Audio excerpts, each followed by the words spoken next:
All right. Welcome, Hey, mate. Lewi. Thank you so much for coming in, man. Thanks for having me.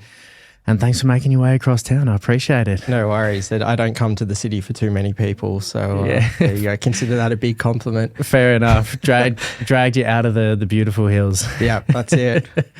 Man, thank you. Thank you so much. I know we were talking about it, earlier, but I really just wanted to reiterate to kick off the tone of this conversation of for everybody at home, we met only recently at an ayahuasca ceremony, which you would have heard me speak about on a previous episode.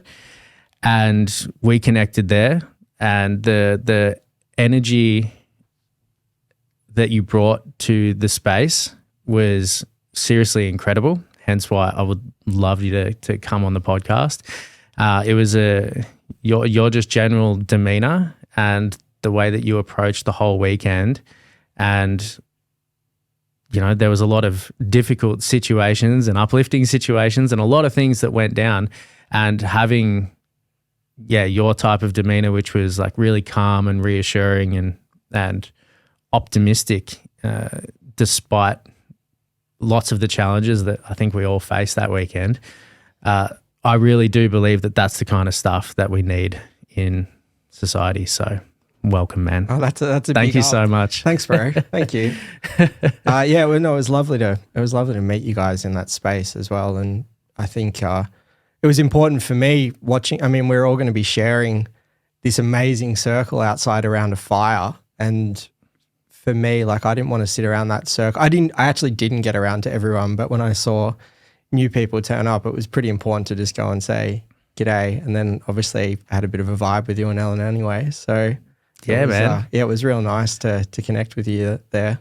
Yeah, man. Well, it was actually awesome. Yeah, because we didn't know anybody. So when you came up straight away and just started talking to us and making us feel comfortable and making us feel welcome, it definitely helps. Definitely helps with the whole process. Like, oh, cool. We know there's some cool people here now. Yeah. It helps me too, I think, because when you're in that process going through something, like it's not a stranger that's staring back at you across over that fire as well, and that's, I think when you're going to go on a journey like that, it's really important to feel like safe and held and understood by people, and also create that safety and that kindness and connection with people that you're sharing that space with, right? 100%. Yeah. You're so right, especially because it can get spooky at times. So looking across through the flames at people, I think you were like directly opposite. Directly opposite. So in the line of the snake that slithered across. Man, we didn't even mention that. That was, what a crazy way to kick off the ceremony. Was that right near you? Yeah, that was about 3 people over, and it was. Could you just briefly explain what happened, just for a bit of context? Yeah, I mean, well, we'd all just had our first cup, I guess. Yeah. And for myself, I dialed in quite a big dose, and we went and sat down, and it had just gotten quite dark, and somebody turned their flashlight on a couple of beds down from me, and I just saw this snake coming under our camping mats, and one of the facilitators running across with a pair of tongs to grab the snake and flick it into the bush, and that was all he said, and then he disappeared, and the rest of us were just left looking at each other going, well, I guess that's not a poisonous one, or we probably don't have to worry about that for the rest of the time that we're going to be lying here in an altered state of consciousness. Yeah. So, it was super interesting, but I guess we all just like nervous laughed and got on with it after that. And like that whole space was full of incredible sounds. Like there were bats flying over the top, and those birds everywhere. It was really, really wild, Yeah, there was some sounds there that I'd never heard, and to this day, I don't actually know what I was hearing. Whether I was legitimately hearing some crazy animals out in the forest, like screeching and squealing, or there was something in the music, or there was just something in my mind that I was imagining. I don't know. There were some times where I was looking around going, can everyone else fucking hear that? Yeah, Like, totally. Well, in amongst the people screaming as well, like there's some pretty intense sounds. A lot of people always talk about the visuals, but the energy and what people are experiencing in that space, like you can turn to your left and someone's bawling their eyes out and someone else is like screaming and experiencing some pretty deep fear. So like, yeah, after a while, a few animal noises kind of just blend into the rest of it, I think. Yeah, I would say that the auditory side of things was probably brought me some of the most challenging parts, I think. Like I could block out my mind's eye a lot of the time, but I couldn't block out the sound of a lot of things, which I guess it's what I needed. Yeah, totally. Yeah, it was intense. Totally. What was it about the sounds that was making you uncomfortable? I think a lot of it was because it was unknown, and I really couldn't work out where the sounds were coming from. Like my spatial awareness for what the sounds were and where they were coming from, I just couldn't work it out. So sometimes I was hearing like, I think it might have been a bat or maybe something deep in the bush that was like fully screeching and like constantly. And I was like, what the fuck is that? Like, is that, and I've never heard that animal. Maybe it is in my mind. Is it in my mind? Yeah. And I started to go down the rabbit hole of what is real. And the audio scape wasn't helping me in working out what was real. Oh, no. And in that sense, like the facilitators and some of the live performances, I mean, that was the incredible thing about it being one of the world's first plant medicine festivals rather than just a ceremony space, was that people were encouraged to get creative. And some of those sets, of people mixing in deep electronic music with audio of them washing the dishes and things like that, really like it's hard to know. Was that audio? Was that built into the That was part of a live set. Yeah. That was part of a live set that one of the guy that was playing had recorded with a field recorder. He had lots of field recordings in there as well, but that was all part of it. And I totally know what you mean, because when there is those sounds or people going through traumatic experiences, like at the same time when I was stretched out, I'm like, wow, is this like part of my experience, like my subconscious? Am I like putting this over the music, or what's actually going on? And wow. Some of that stuff was there to fuck with us. Well, it did. I didn't know until this moment. I actually specifically remember the dishes, that moment, and thinking, wow, that's like, I thought my hearing had, you can get really sensitive hearing, like you can hear stuff from way further away. I was like, people must be up like getting dinner and stuff, and I'm just like dialed in, but I didn't know. That was fucking with me heaps. Like so much of that was fucking with me that I couldn't work out which way was up. Like, at some points I was like wow, I didn't realize that the sound could trip me out that much. Definitely. And I think like kudos to, the music at that. It was amazing. Incredible. And watching people sing, like some of the vocal performances, because I'm a bit of a singer myself, and through some of my travels have learned a bit of throat singing and things like that. But some of the performances, when you're deep in that space, like I don't know how they do it, but there's this similar sound that came out of some of the facilitators and some of the participants that got up to sing very deep in their journey with the medicine. Yeah. And these like incredible sounds coming out of them.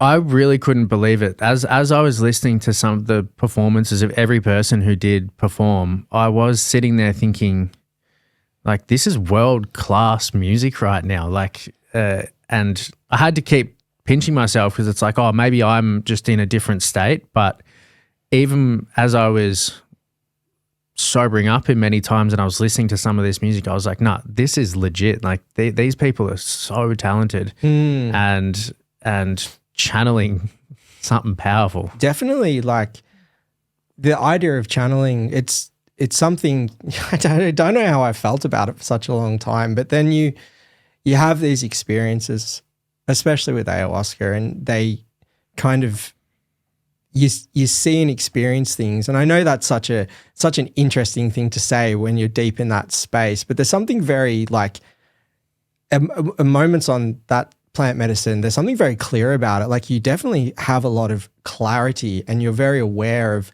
the places when you're not deep in it, of the places that potentially are a little blurred around the edges. And then some of those experiences, it's pretty hard to get up and perform on a microphone with instruments and butcher it to a group of 35 people and that not to be really obvious. So the fact that those performances were incredible and everybody said they were incredible and people were at different parts of their journey shows that there is something going on there. There is some ability to tap into a deep creative flow that those people, especially that I saw perform, like they were deeply in tune with something, because I couldn't have plucked a guitar string at that moment. Yeah, it really did sound faultless. Like, yeah, no hiccups, no wrong moves, no wrong notes. No, and you talked. I went and had a chat to a few people, like from a musician's point of view as well. And, and they were articulating that, like when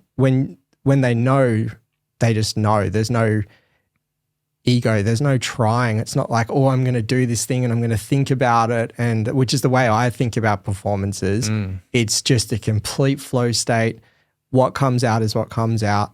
You're not even. There's a part of my brain that watches me perform, and is critical and making sure that I'm in tune or that I'm performing correctly and adjust as I'm performing. And so I'm never really like. The times that I am the best, I don't have that. I'm in flow.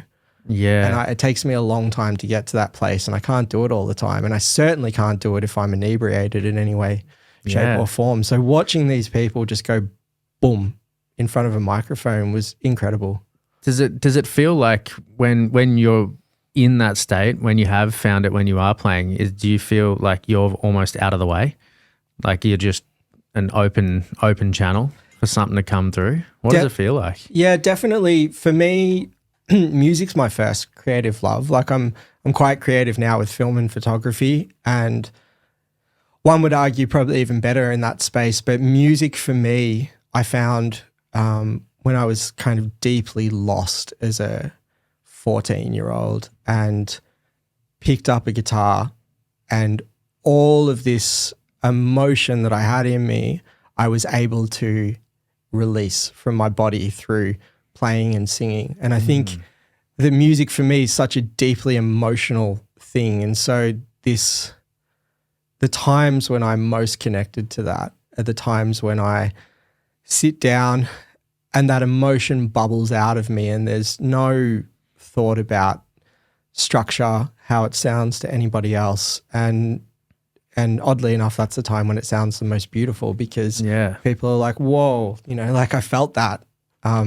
Whereas if you're trying to curate it a little bit more, you stifle your authenticity. And that's a common theme throughout all of my creativity. I just learned it first with music. Yeah, because that's an underlying process, right? That you can try and turn on in every walk of life. That's kind of the ultimate state, right? That a lot of musicians or artists are aiming for. Yeah. Well, yeah, and it's not just it is in music as well. I also learned it through martial arts. Like martial arts has been a great teacher for me, especially like kung fu. Just in terms of flow and like how much of your mind you use and how much you learn how to let go of your mind. And it's that creative process is multidisciplinary, and it goes.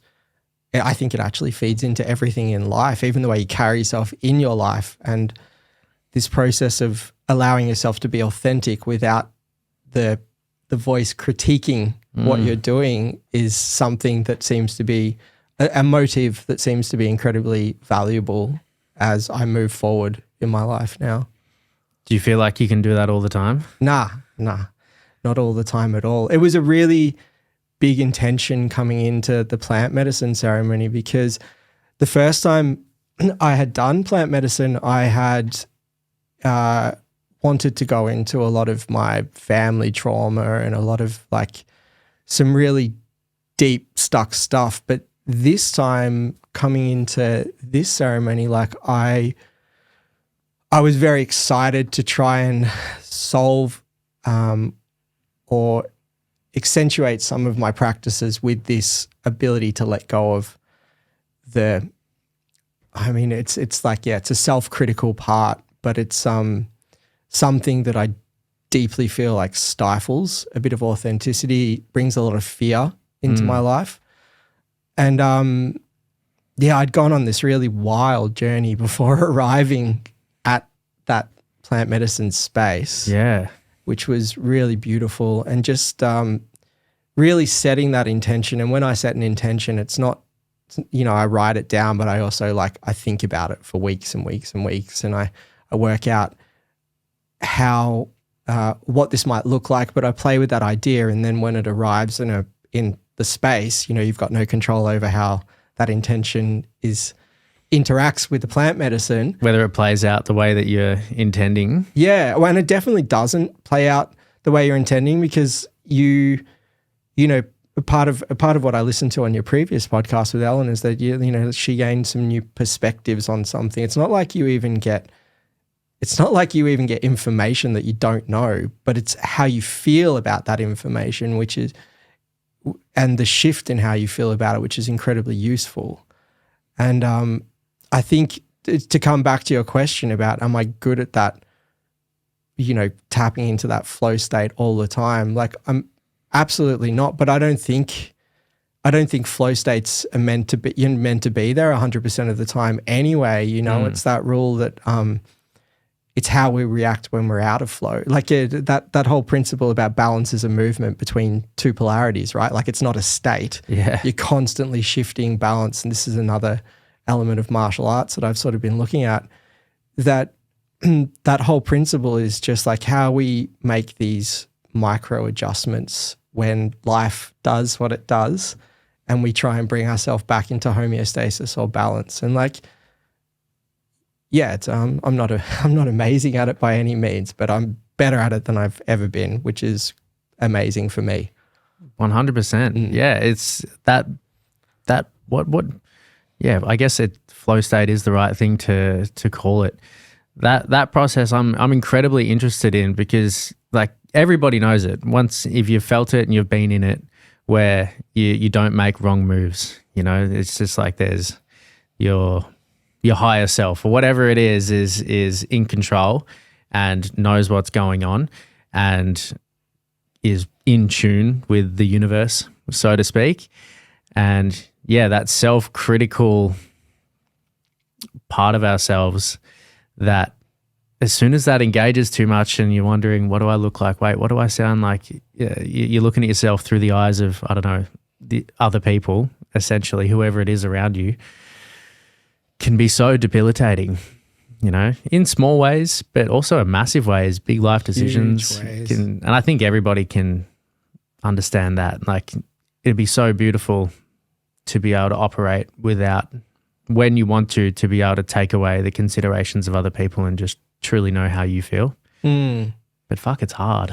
It is hard. And something you said before, like when you're in a flow state, you don't make wrong moves. I would counter and say that you just make the wrong moves right or work for you. And I think that, so that's a perspective sort of. Well, I think perspective is everything, you know, and this was something I've been working on a lot. I've been reading various different books on neuroscience about perspective and gratitude.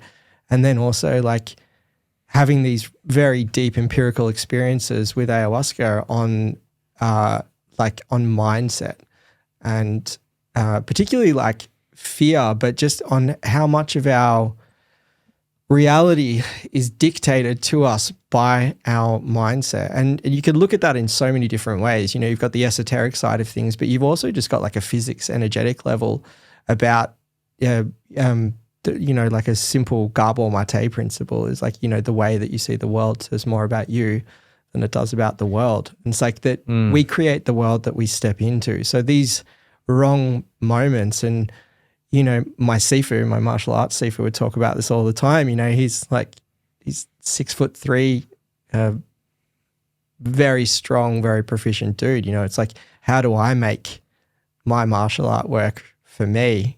Yeah, a hobbit-sized human being, I guess.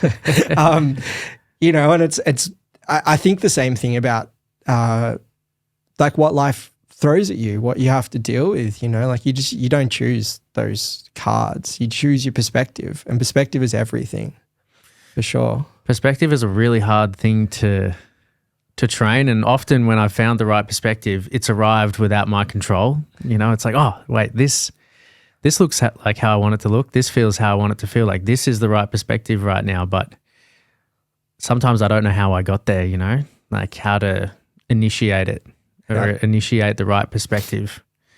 Yeah, I mean, I read a beautiful book last year called Hardwiring Happiness. Hardwiring Happiness. And it's a neuroscientist that says, like, evolutionarily, we have developed to notice only 1 out of 6 experiences as positive, because 5 out of 6 experiences being negative helps us stay safe.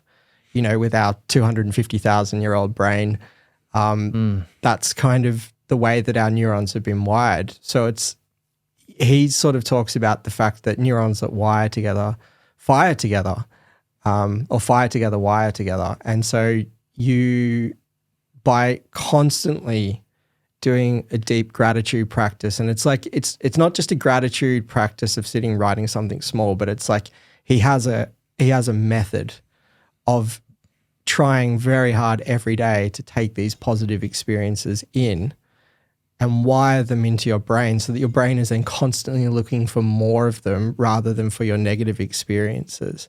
I think this idea of training ourselves to look for these positive experiences, to give ourselves these perspective shifts, I think it's something that we definitely can focus on. It's not to say, like, everything that we'll always get it right, but mindset has been a huge part of my journey recently.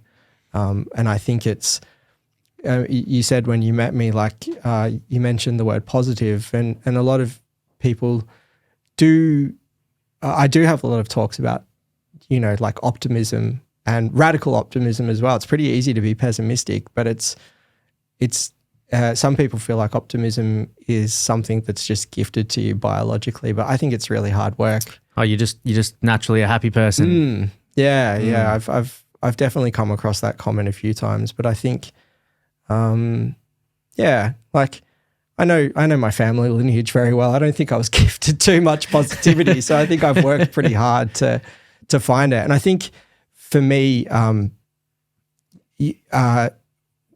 spent a lot of time overseas, a lot of time in developing countries, you know, and specifically living in Tanzania in East Africa for, you know, 4 years. Like, you spend so much time around people that are not gifted the best things in life, and yet their attitude is incredible. And it's literally, it's not just individuals there, it's inbuilt into their culture, this like sense of finding the positives in the negative, because they've been dealt so much negative in their life, you know? Yeah. They really, that hits home hard for me, because it's something that I feel like maybe I should do, you know, because, or at least get out more, so to speak, because it is quite easy to get caught up with the day-to-day here and be like, oh, woe is me. You know, this sucks, whatever it is, this hand isn't in my favor. But sometimes it is, even though logically you know that, yeah, surely other people are going through it. Unless you've actually seen it firsthand, sometimes it's hard to like really know. Yeah, for sure. And it's definitely not to, it's not to devalue people's experience or what they find hard. But I just don't think it's about that. I think it's about everyone's individual challenge with what they are given and their own journey with that, you know? And it's like, that's what some people find difficult comparatively to what we would say might be extremely difficult. They might look like two very different things, but that doesn't mean that the the struggle that someone's going through is worth any less. Like, people have to solve their problems where they find them, I think. Of course. And I don't know if I know this about you, but what drove you to getting into the plant medicine space? Like, when did you first get into this? Maybe like a year and a half, 2 years ago or something. I've read about it for a long time, and like specifically ayahuasca is only in the last 2 years, like plant medicine in terms of like psilocybin and stuff forever, like probably way back in silly ways when I was young, and then started to read books like Michael Pollan's How to Change Your Mind, started to see a lot of the science that's coming out through Johns Hopkins University on how it's being used to treat depression, and I've just been fascinated by that whole movement. And I've had a lot of people around me that are also fascinated about some super incredible conversations around it, but specifically ayahuasca, like a couple of years, and it just, I mean, it's getting really big at the moment. It's in lots of circles, and you hear it talked about specifically around trauma, I think, you know, with doctors like Gabor Mate and people like Tim Ferriss that are doing it a lot. And there's heaps and heaps of people that are chatting about it now. And so I hadn't thought about just jumping into it. I don't ever think something like that's a panacea. I don't think you just, well, for me, like I didn't have a reckless attitude of just going to do it. I think I'd arrived home from a very beautiful but very difficult journey through Mongolia and Central Asia. I had spent a lot of time on my own and had a lot of really deep, difficult things come up for me on that journey. Had moved home just as COVID had hit, so I was very fortunate to have about 2 years to work on myself. Jumped in, got an amazing therapist, jumped into heaps of different modalities of meditation and working on myself, and had done a massive self-authoring course. Like, I think I wrote like 60,000 words on myself, so almost like a PhD. Oh, really? That had helped me sort of work out how I felt about me, you know, like put it down onto paper. And that's incredible.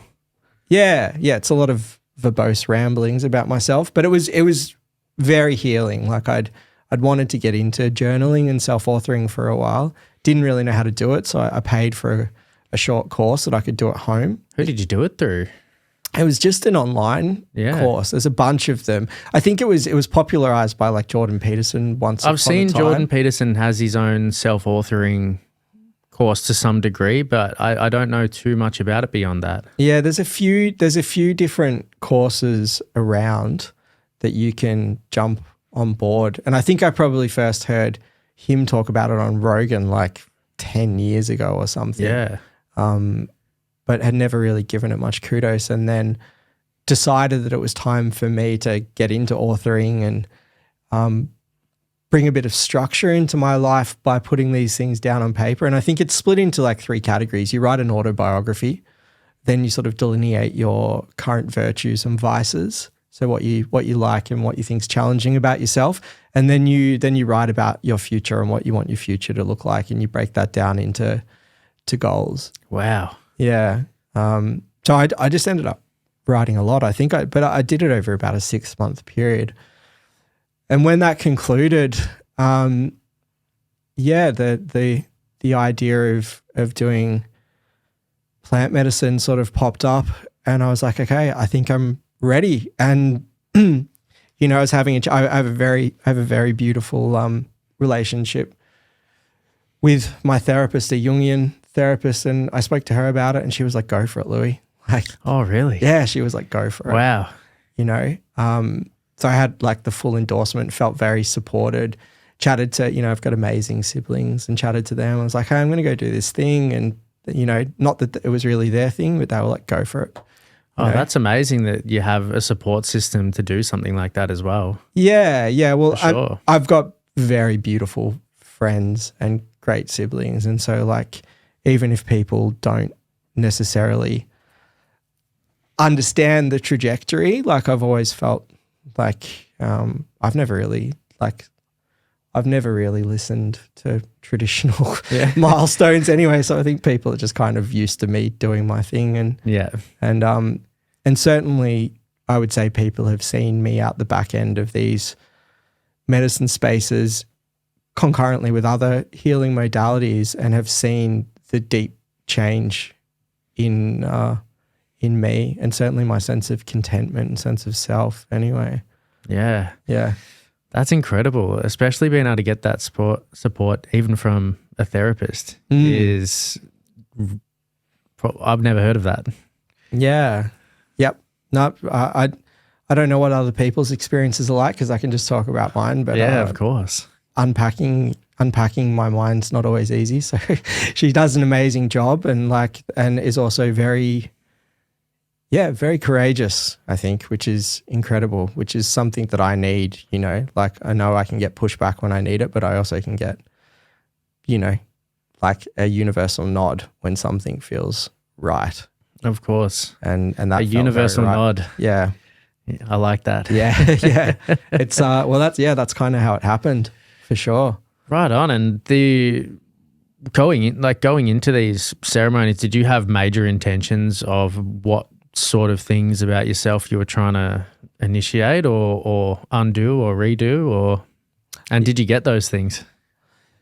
Yeah, it's interesting. So the first ceremony was there were similar themes to both my journeys in the last couple of years, but essentially, like this current one, I would say that like I'm a bit of a gypsy. Like I've traditionally struggled to conform to like social milestones, and I had very recently realized that I had a lot of fear around that as well. Like I was operating in a certain way. I was having these beautiful experiences, traveling, taking photos, being in flow, but I was also worried about the fact that I wasn't working 5 days a week and I wasn't working for things that a lot of people I know wanted. And I had worried that maybe there was something like wrong with me. And I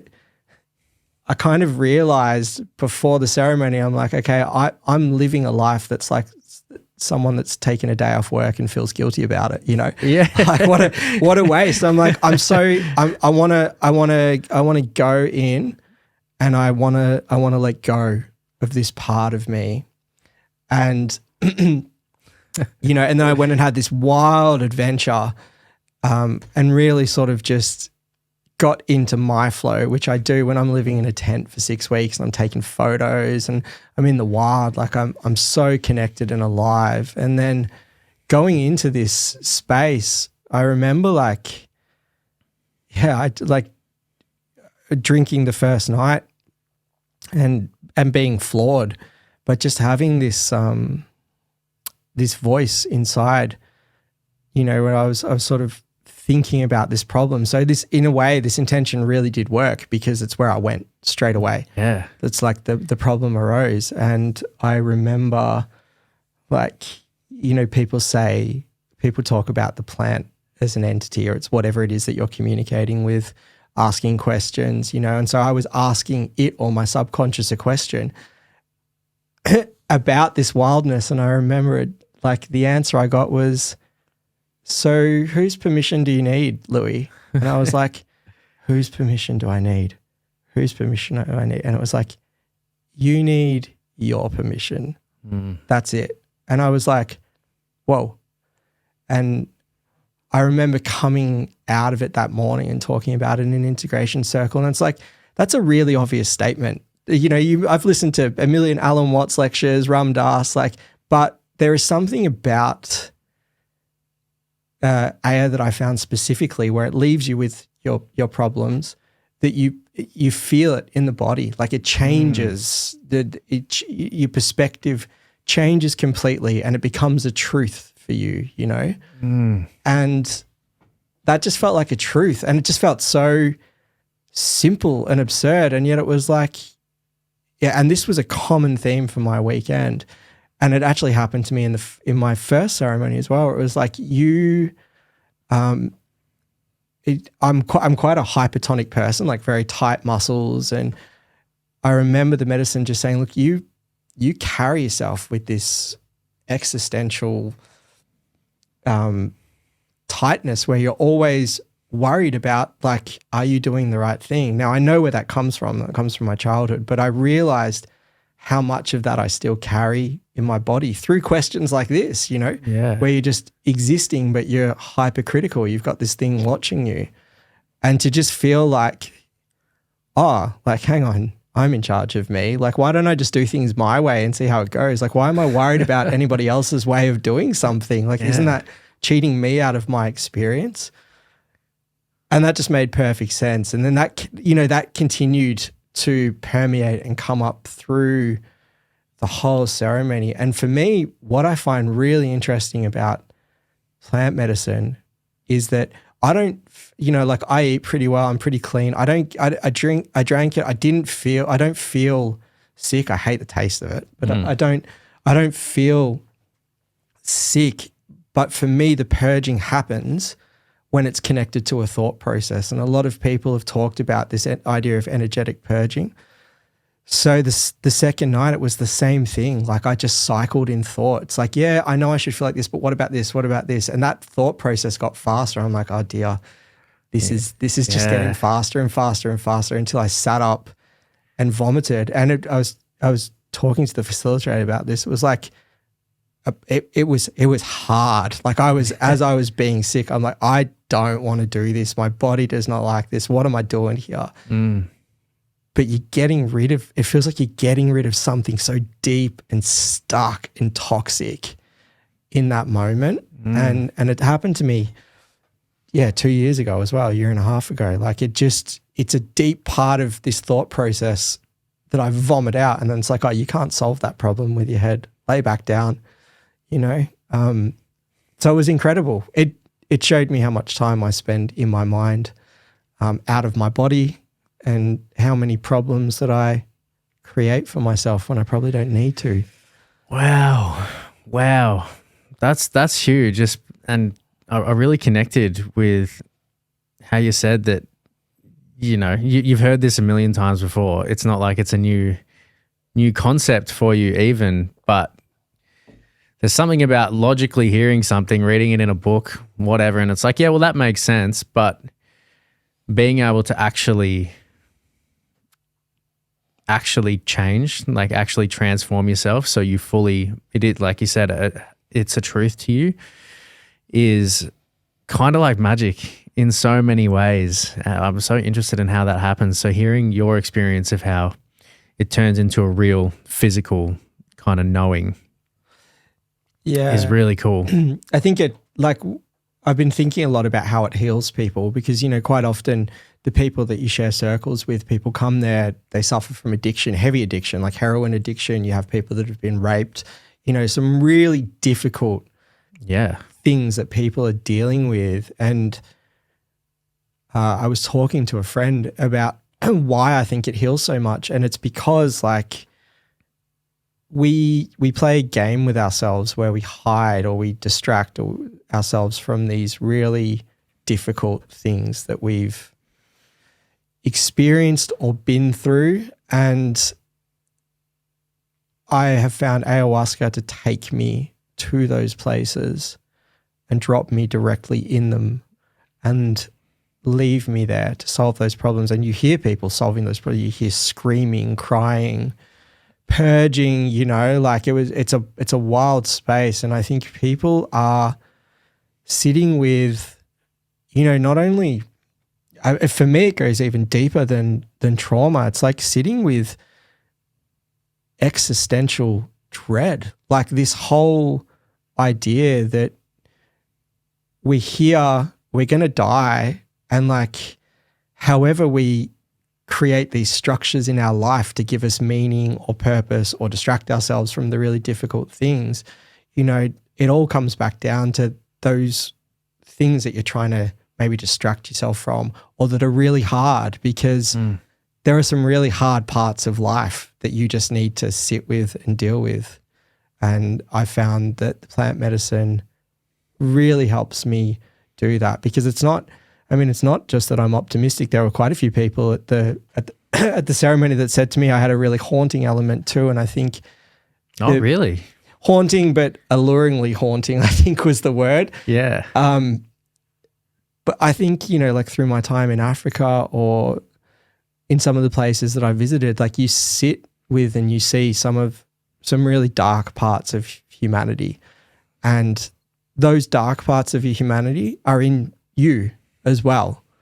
And that's what people struggle with, to confront in themselves, I think, and it's something that I've thought a lot about. I think that's why people come out of those experiences a little healthier, because they've had to sit with a part of themselves that they maybe haven't before, or weren't sure exactly what it was trying to tell them or how they felt about it. And then you watch people come out the next day. You sit in a circle where people they just start talking about the thing that they've been struggling with, or it's open. It's this beautiful, vulnerable space. And you're just like, wow, like they've not that they've solved a problem, but they've just seen something in themselves that they're able to talk about. And that's certainly the case for me.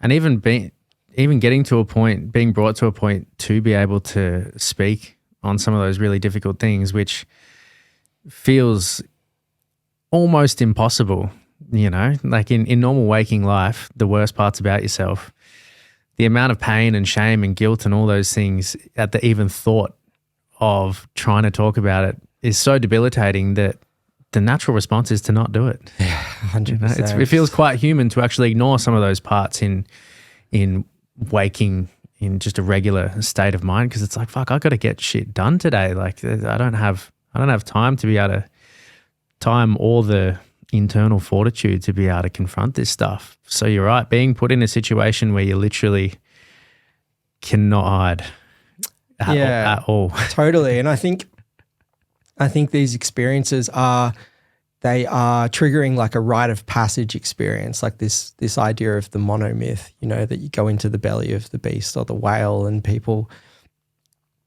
return more integrated from those experiences. Quite often in some of the tribes that I visited, if you weren't having an intense rite of passage as a young child through like fighting a lion or self-circumcision or something else, they were doing it. There's plenty of cultures that do it through psychedelics as well, where you face the hardest and darkest parts of who you are, and there is gold. There is gold there. It would seem to be, for sure. And so this leads me into the part, man, where I'm so interested about your history, because we've spoken about it only ever so briefly, but I don't know too much about it. And just by meeting you and listening to the way that you speak and getting glimpses of what what your life has been like with your travels all over the world and your photography or cinematography, or however you would best coin what it is that you do. But the work that, I just want to air it right now, the work that you produce is amazing. Oh, thanks, man. It's very kind. Is amazing. We'll definitely share your stuff at the end, but for anyone listening, get on and check out your stuff. Like the quality of your work is really, really, really special. Yeah. I'm not just saying it, I do mean that. It's amazing. Yeah, thank you. Thanks very much. It's something I'm learning to honor within myself. It's a very true calling, I think, what I'm trying to do with photography and film and just travel and just philosophy and life as art, I guess. Life is art, yeah. When did you first begin your travels? What kicked this off? So how do we tie together this story of yours? Yeah, I think I can tie it in. You might need to come on a little bit of a journey, but please. Traveled heaps as a kid, but I guess like to talk about my travel, I really, and I've done this before, but like to understand what travel was for me, like you have to go back to my upbringing, which is I was raised as a Jehovah's Witness, and that's a it's a really strange upbringing. You're in this contained sort of, or for me anyway, in my experience of it, cult-like environment with some really interesting ideas about the world that are passed down to you as truth. And I've only come to realize, maybe even in the last 5 years, that when you imprint your idea of truth onto a very, very young child, that's gonna stick around. Those ideas are just gonna stay there, and they're gonna show up in some really strange places as you get older. And so I think growing up and being the eldest sibling, I kind of decided that wasn't for me.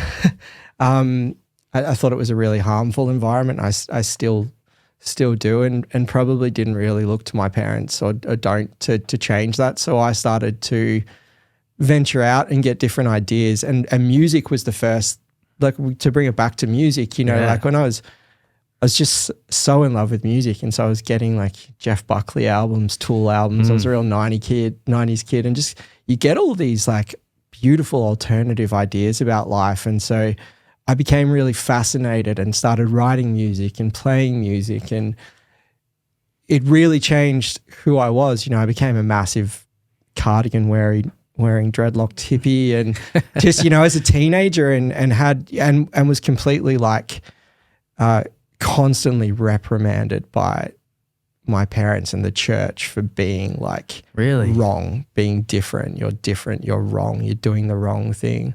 So how do you have to conform? Like what were the expectations of you? Short hair, like can't listen to certain types of music, you can't be a difficult child in any way, shape or form. And I think it just got so ridiculous for me that I was just like, I'm out. I guess that's the one thing I can be thankful for. I was just like, nah, I'm not listening to any of this, because it's like, it's so harmful. And in the end, in that religion, and unfortunately, like, it gets to the point when you leave, you get shunned by your parents. They say, like, our love is conditional up to a point. Our love is there up to a point, and if you decide to go against what we want, then you are on the outside, and wow, that's going to be hard. It's pretty intense. Yeah, it's pretty intense, and not just that, to grow up like being told that you're wrong all the time, that what you're doing is wrong, like your existence is wrong, and I'm actually shoot ahead a little bit, but I'm creating a documentary of my travels and tackling shame and things that are not ours, that are handed down by our parents. But for me, I kind of did this. I don't know if you've ever read like Into the Wild, Chris McCandless. He grew up with a really troubled family as well. And just, I didn't realize it at the time, but I was just like, my community is really harmful. I don't want to be here. I'm escaping. And that then turned into a motive that I would have for the rest of my life around community. It's like, oh, I don't know what everyone else is doing here, but I don't know if that's what I want to be doing, so I'm out. And so I just travel, and How old were you when you are having these realizations and like coming into your own sort of mind about all of this? Because I guess, was there a point in your childhood where you are a prescriber to the faith and the ideology that you're being given, and at some point that begins to change? Yeah, definitely. Yeah. Like it changes for a lot of people, but the very clever mechanisms of your family shunning you and your entire like church and organization telling you you're wrong, they're very good at pulling people back in, You got to push through quite a lot of painful boundaries. Yeah, and I think in a way my family like situation was so absurd that it became really easy to just know that it wasn't it wasn't the right way to be doing things. I was like, well, if this is the right way, kind of sucks. So I'm not doing it. Becomes pretty clear.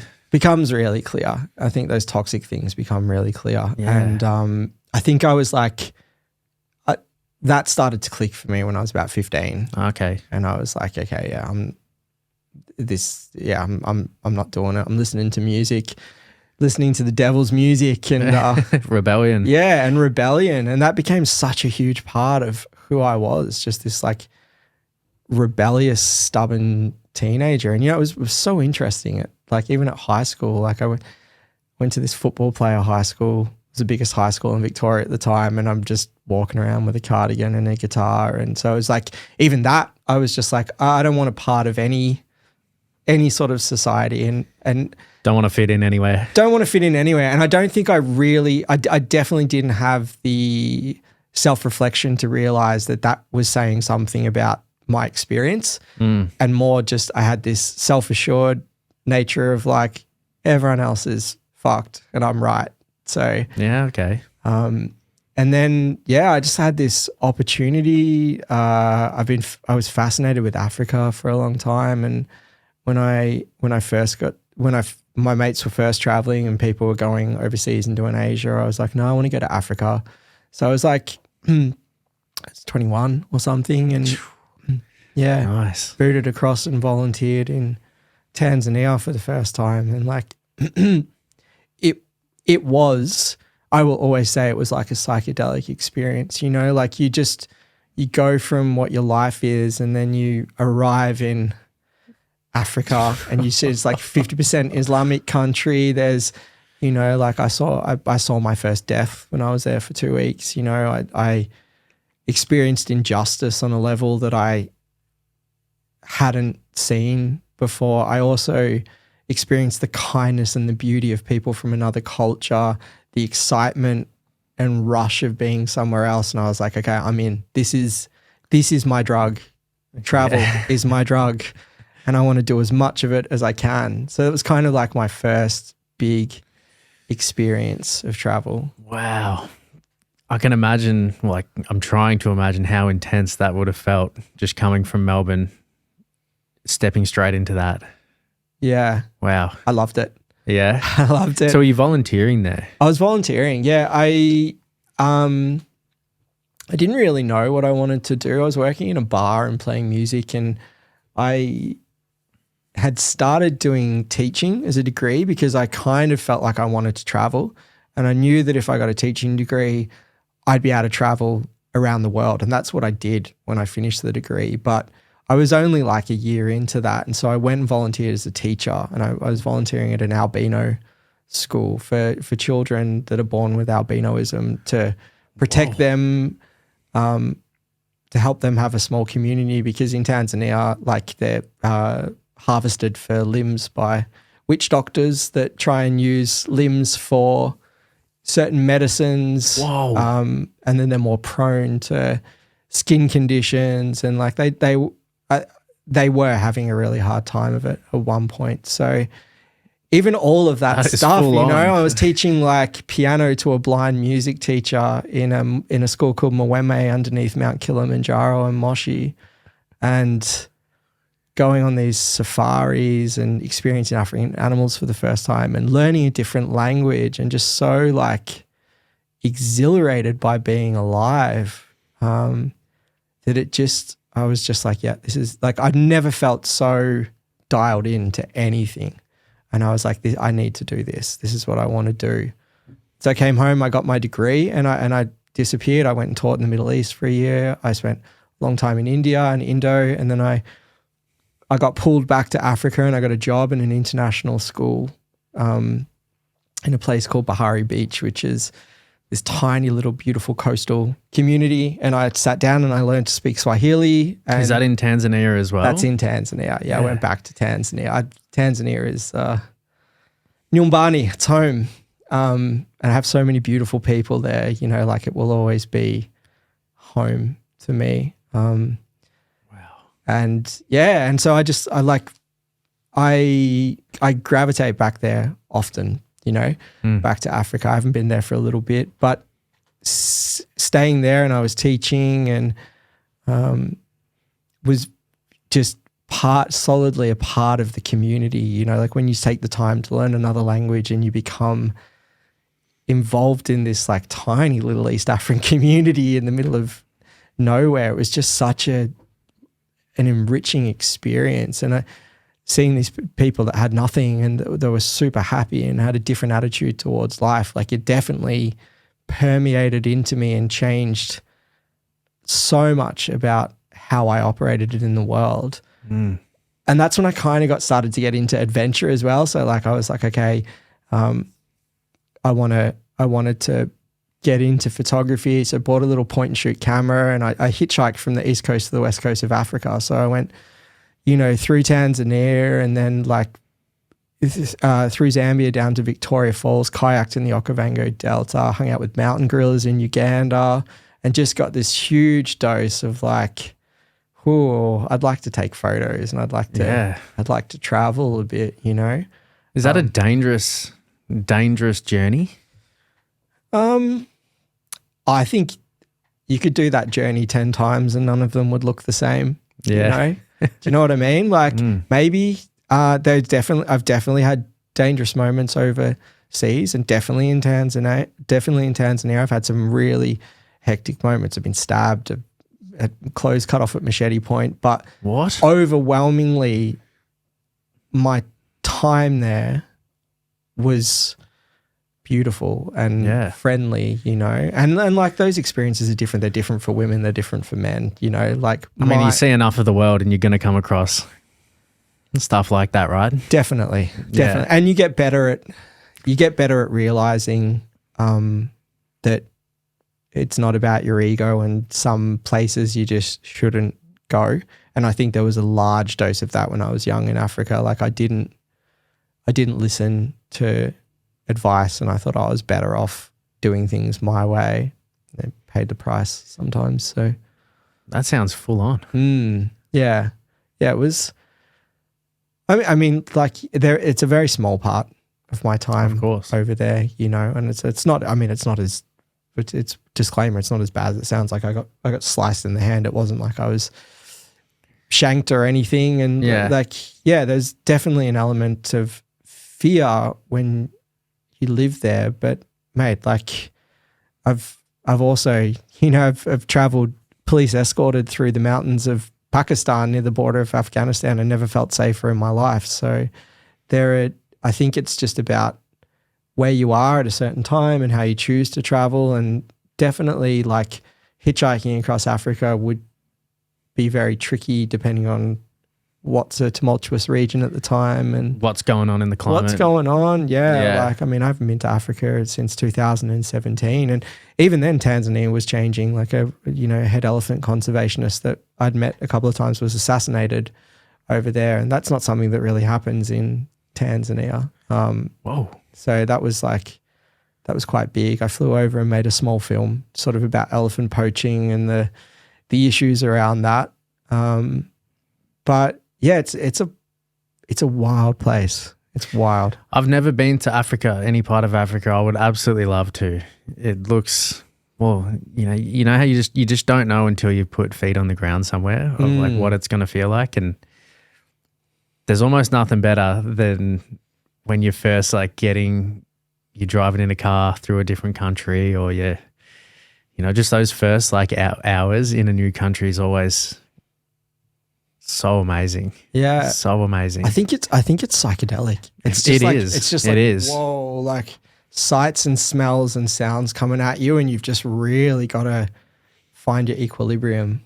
Yeah, well, it's that theme of of gratitude or appreciating everything. It's on my day-to-day when I'm out on the streets here, I'm not looking at every leaf going, fuck, that is a nice leaf. Like, wow, how did that leaf exist here? What ecosystem is that a part of? Like, whoa, what's that connected to? Because you're just so used to everything. But in a new country, everything is new. Like what stuff's made out of is like new materials.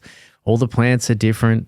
All the smells are different, and it's just like, fuck, this is another planet right now. Definitely. And so being able to just like really absorb and appreciate literally everything is, I don't know, maybe that'd be too much if you felt like that all the time in day-to-day life, but I would like to have more of that in day-to-day life, you know, on average, just being able to absorb more and appreciate more of exactly what's going on. But it forces you on travel. Definitely.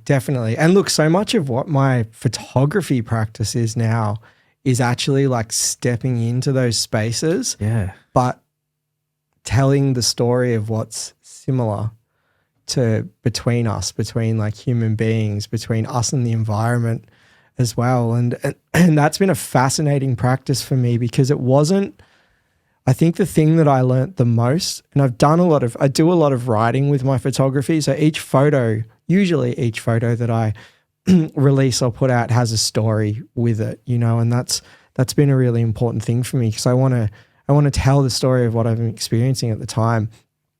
And this, I think, go back to when I was, when I was 18 in Tanzania. What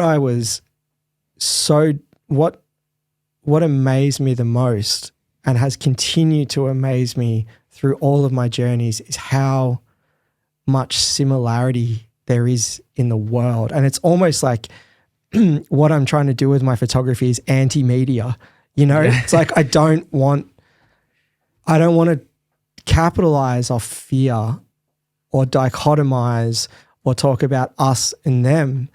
And I think for me, to bring it back to an example, you know, when I was in Mongolia, I took like a 50-hour bus ride to the west where the eagle hunters are. And oh, whoa. Yeah. Like the horseback. Eagle hunters, yeah. Yep. The Kazakh people of Western Mongolia. And I lived in the one of the guys I was on a horse riding trek was, because I was learning to ride horses on my own, said, look, I've got my family live there. I'm Kazakh. And he's like, my family live over there, and they've got a little ger, which is the Mongolian word for yurt. Okay. And the grandma, the mum and dad, Dalka, the 16-year-old who would take care of me, and then the two daughters all lived in this yurt. And the yurt wasn't huge, and they all had a bed in there.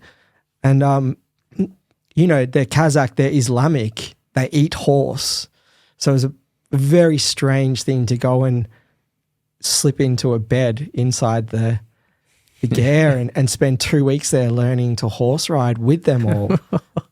And, you know, like the whole time I was on the bus, you can lean into fear about these things. It's like, whoa, like I'm in Central Asia. This is like Islamic Kazakh nomads. I've got no idea about them. And like, you know, like there's so much there to be weary of. And you turn up, I turned up, and they had a very, very young son. He was like, I don't know, he was under 2, young Beck, and he had severely disabled, I think cerebral palsy, but I'm not 100% sure. And I just remember after a couple of days there, you know, the dad picking him up and just rubbing his belly on his face and them laughing. And I was just like, fuck, we're just the same. We're just like, these people are just taking care of their disabled boy. They're taking care of their grandma in the yurt, you know. We were sitting around laughing. I was laughing with Dalka. I was like, how do your mum and dad like get it on in a ger with the grandma and the children? And he's like, they go for a ride on the steps somewhere, you know. And we were sitting there laughing and had this incredible sense of humor. And it just felt so important to me when I took photos of them to tell this story that we smile in the same language, you know. We cry in the same language. Like there are all of these parts of us that are very, very similar.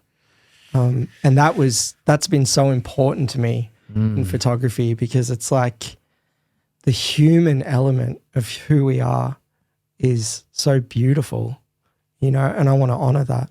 It's a really good point you make. And Thank you for reminding me, actually, because you're right. I like the term anti-media in that sense, where it does feel sometimes that every single piece of information that's getting thrown at me through every source is trying to tell me more and more how everyone's different. You know, it's really trying to tell me about how we're different from everybody else, how I'm different from everybody else. And there is something to be said for finding your own uniqueness. You know, I've gotten a lot of power out of, and still do, on the journey of trying to find how I am unique and my own character and my own personality before I spend the second half of my life throwing it all away again. But there is power in that, but at the same time, I think there's a lot more power in finding the ways that we are similar, and all the most of the things that we deal with in our own mind, everybody seems to be going through, and you do forget that. And that's why I like the thought of like stepping on the ground somewhere and actually meeting people in real life, because it's so easy to get caught up in just dehumanizing people and just seeing people without a soul, basically, in some ways, unfortunately, especially when it's coming through the news. And it's like, fuck, when you get 100 people from anywhere in the world and you all sit down together, you start realizing that 99% of all the stuff that make you up is the exact same. Exact same. And it's hard coming back to Melbourne because, like, we're so fixated on us. Well, it's not Melbourne specifically, Western culture, but like I've been cared for by so many different cultures. Recently in Vietnam, on top of a mountain where I was really sick, 3,000 meters up, and I had a Hmong family rubbing my belly, taking care of me. This Kazakh family, my brothers and sisters in Tanzania that look after me all the time. Pakistan, I didn't pay for food the entire month I was there. Like people, I don't know, maybe it comes back down to optimism in the way that you see the world, but my experiences of being cared for and loved by people that could choose to ignore me. And like, I'm the most privileged demographic on earth traveling through these countries, right? Yeah. And I've been taken into some incredible places. They've just made me really aware of like the role that fear seems to play in our life, in everything. And I just think that it feels to me like my purpose. I'm not saying that this is the answer to anything, but my calling now is really this idea of telling these stories through a lens. And it's not even like I want to do it for other people. It just feels it's a gratitude practice for me. It's like you take this photo, you write about it, and you're just like, wow, I just had this experience that's so beautiful. Just bringing light to a beautiful moment. Yeah, totally. And I think that does radiate out.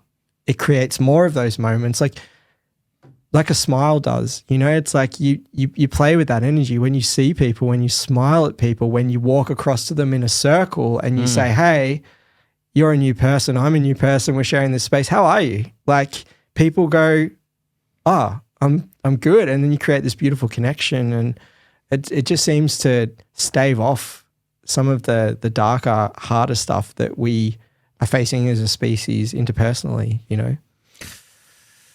Very powerful stuff. 100%. I can really, really feel that. I can imagine it as well. Like you really do give. You really do get what you give in a lot of ways, and I think that is highlighted when traveling, like massively. Like you don't realize how nice people can be. Like the average person who doesn't have to be nice to you until you're in some shitty situation. Basically, your car's broken down, or you've lost your passport, or whatever it is that you run into some problem. You get sick, you run into a problem overseas, and then random people who probably have way less than you are more than happy to spend half their day helping you. Yeah, totally. Which is, we don't always have that in our culture. No, it's wild, some of the differences. And and we have lots to be thankful for. Of course. We have lots to be thankful for, and so much about. There's so much in our culture that is beautiful, too. It was so strange. My time horse riding in Mongolia. Yeah, I wanted to ask you about this. Did you say that you bought 2 horses? Yeah. Yep, I did. I'll circle back to that. But one thing that's inbuilt into the Mongolian culture is, it's the least densely populated place on earth, Mongolia, and so there's no camping laws. And when you travel by horseback, you follow a river, and there are gers set up along the river from these pastoral nomads. And there are a lot of rules in Mongolian culture, but it's rude to knock, because if you pull up on a horse near a ger, it's expected that you enter. It's rude to knock, because to knock means you're questioning the hospitality of the local people.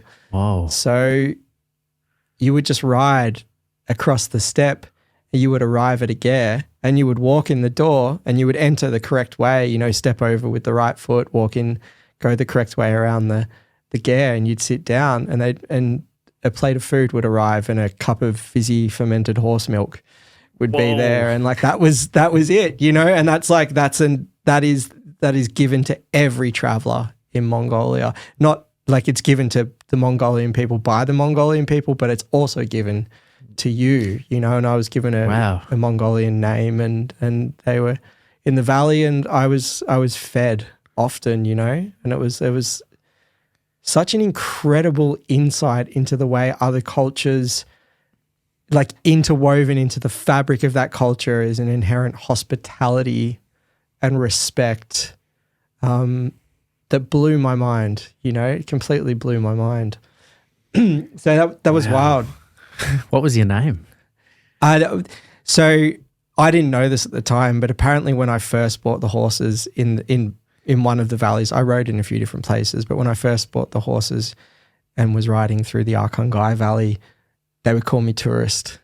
They're like tourist with horses, and it's quite common for, in certain areas of Mongolia, for people to steal their horses back. So you have to deal with horse thieves, and it's quite common. Oh, like you buy a horse and then they come take it from you? Yeah, well, that you get into your trek and the horses want to go back with their herd. They don't want to be with you, and someone will come and release the horses, and they'll run back the, 300 kilometers that you've ridden back home, and you're kind of left where you are, or you lose them, or you drop the reins, or the leading rein or something. I mean, I had to chase mine a couple of times, but by the end of riding through that valley, and I'd done quite some 100 kilometers on that particular ride, one of the Mongolian guys that I was riding with through the national park that I met on the ride, and we sort of hung out in the national park, called me Alich, which I think is wanderer.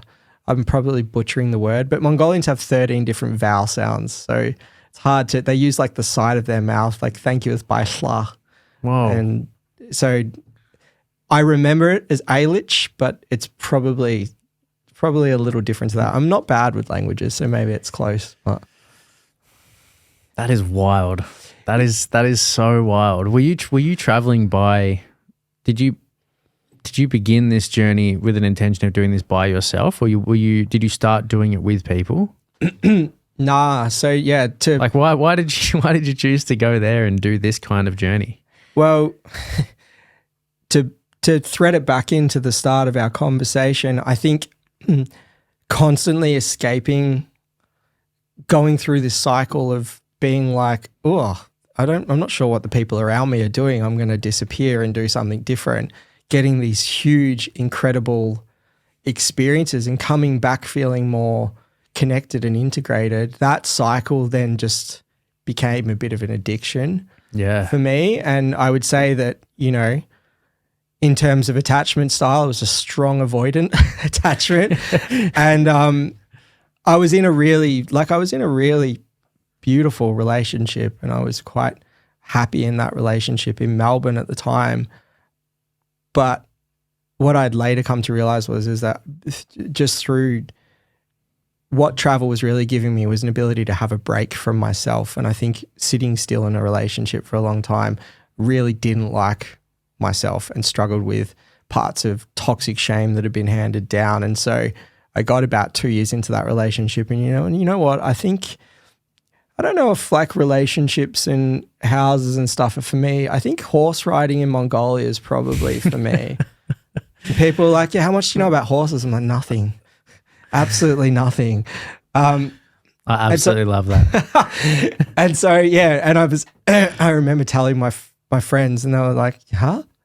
What? Like, cool. All right, Lewi, no worries. There's that sort of look that, it's just like Lewi's doing his thing again. And so I ended the relationship. I reached out to a horse riding company in Mongolia run by a Kiwi and American. And I said, look, I want to come to Mongolia. I want to buy my own horses. I want to go on an adventure. I don't know anything about this. How about you let me on one of your, I think like it was like, 25-day horse riding trek in remote Mongolia was like 7 to 10 grand or something. I was like, there's no way I could afford that. I was just selling my small amounts of, I'm quite minimalist, my small amounts of things to get over there. Yeah. And I said, look, I'll give you some photos and a video. I'll make you like a 3-minute edit for your company.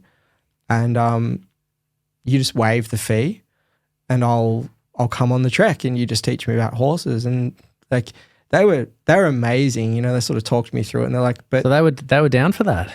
They were down for it. Yep. Wow. Thanks, Jen. Thanks, John. And they'd seen some of my work, so I think they were into my work. They knew you had the ability to produce something. They knew I had the ability to produce something. What they were a little worried about was the fact that Mongolian horses are very, very wild, the wildest horses on earth. And even though they're small, they run free for 8 months of the year. Like it's -50 in winter. They've got to deal with wolves. The pastoral nomads will bring them in, they'll brand them, geld them, and then they'll release them. And they'll only use them for 3 months of the year. And these horses. So they're actually wild. Oh, they're wild. They're wild until you're using them. Yeah. They're wild. Yeah. So when they bring them back in. When they bring them back in, they're scary. They're scary. Yeah. And I was terrified looking at them. I was like, oh my God, what have I got myself into? But before all of that, John and Jen were like, look, you can come on this trek. You could do this, but like you're going to be learning to ride at the same time. Most of the people on the trek have ridden horses before, and you're going to need to ride ahead to take the shots that we need. You're going to have to be confident enough to do that. And I was like, yeah, sweet. No worries. And kind of talked myself into it a little bit until I was about 2 weeks out. And then I was like, what am I doing? Like, I can't ride a horse. How am I going to do this? And I got over there, and it takes me ages to learn anything kinesthetically. Creatively, I'm amazing, like pick up instruments. But like surfing, rock climbing, all the things that I do, martial arts, takes me ages. And I was like, well, if that trend is going to happen, then being on a horse is going to be an interesting experience. And they pulled out this painted horse called Alag, or Naughty Baby was his name. And they were like, Lewi, you can have Naughty Baby. And I was like, why is he called Naughty Baby? And like, 'cause he doesn't do what he's told. I'm like, fuck. But we spent, over that 25 days, I think 11 of that we were doing like 50, we were up to 50 kilometers of riding, shooting, and I fell in love with Alec. He was like, oh man, I did this beautiful piece of writing. It was like, you guys got along? We got along. He was naughty. He was naughty. And then, like I slowly started to learn him. But what was so beautiful was that, and I wrote about all of this, was like, he learned me. I was like, why is Alec not running as fast as all the other horses? And they're like, because he can feel that you're going to fall off him if he does. Wow. And it was just such a beautiful time for me bonding with a Mongolian horse. And like he used to come over and stick his head outside my tent when I was sleeping in the morning and stuff. So it was a really beautiful time, and I got as much experience from that. I delivered on the photos and the video, and then Haldi, this Kazakh nomad, was like, look, you're going to need experience to pack horse because you're going to have to put all your camera equipment, your tent, your food on another horse. We'll send, go spend time with my family in the West. So I went out and rode in the West. This is amazing. Like this trip sounds amazing. Well, it was really an unraveling experience for me, because when I came back and I went and stayed with another family for 2 weeks in the Arkangai. I had a really frustrating time with them, because what had happened was I built myself up to a point where I was like, you can do this. You can do this. And this family that I was negotiating my horses for the ride through the Arkangai didn't think that I could. And so I didn't realize at the time, but the whole reason they were holding off selling me the horses is because when I finally spoke to Jenya, who was my fixer, who was in Ulaanbaatar, the capital at the time, we'd speak over a satellite phone. He's like, they think you're going to die. And I was like, I'm not going to die. I'm definitely not going to die. I can do this. And I just got myself up to this point where I could do it. But the moment I got my horses and I started riding, I was like, it was hard, and I was alone, and I made heaps of mistakes. I ended up in tears so many times. There was so much about that trip that was really reckless. I've been a type 1 diabetic since I was 13. I was putting insulin on my horse, that ran away at some points. And so I had like a dry sack with emergency insulin. And I also, during that time, and I think, this is what I was filming the whole thing, and I filmed the whole thing, I went from Mongolia into Kazakhstan and Kyrgyzstan and rented horses there, and then hitchhiked across the Pamir, went into Afghanistan, Pakistan, and did the Silk Road, and finally into India. And what was happening at the time was I was living this lifestyle where I was thinking, I'm showing people, it's a very egoic sort of thing. I'm showing people like the best of me on the mountaintops and me on the horses, and I had a drone with me, and I was like, this is how you live your life. And what was really going on for me at the time was I was in the belly of the beast. Like, I'd finally gotten everything that I thought I wanted. I'd pushed a relationship away. I was alone going through like the toughest time. And I realized like I was going through, like, long before any like psychedelic journeys, I was going through a rite of passage that I put myself through, like a really scary moment where I just came into myself and I'm like, I've got 2 horses. Real consequences. Real consequences. Yeah. Real consequences. And like, I got 2 horses. I've got topographic maps. I got all this equipment, all of this stuff going on. But also, like, when I was alone for 6 hours a day on a horse, I had all of my trauma finally start to emerge, and like this voice in my head that was just like, yep, you avoid emotional intimacy. Travel is this for you. And I was like, oh, like I would actually say out loud sometimes, I'm like, stop, like, oh. And what I was going through was like this horse vipassana, and I was going into like really starting to unpack like the toxic shame and the legacy of all of the religion and the ways that manifest in like different ways that I distracted myself and become an avoidant human being. And so like the funny thing about this documentary that I've been working on for a few years now, and I haven't quite solved how to do it, but it's like through all of these beautiful places, I'm actually telling the story of a breakdown. And I think that's the story to tell. It's hard to be a bit of a shame martyr sometimes, because you got to tell the story of all of the difficult and ugly parts about yourself, rather than the glorious, like, look at me, I'm on this mountain, or I did this thing with 2 horses. But that experience gave me enough space to really lean into the difficult and challenging things that I wanted to look at and change when I moved home. And I'm so grateful for those 2 teachers that traveled by my side, Deckard and Tyrell. Yeah, they were like. Were these the horses? They were the horses. Yeah, I named them. They did have Mongolian names, but I ended up naming them Blade Runner characters just for the sake of ease. But like, just they would just listen to me.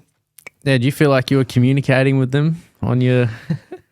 Because I can imagine you can get pretty far out on a journey like that. Your mind can. I was crazy. Like I was crazy. There was nights like some beautiful Milky Way photos I shot, but there were nights like dancing naked around a fire where I completely felt like I'd lost my mind. You do feel like I would vent to them and I would talk to them.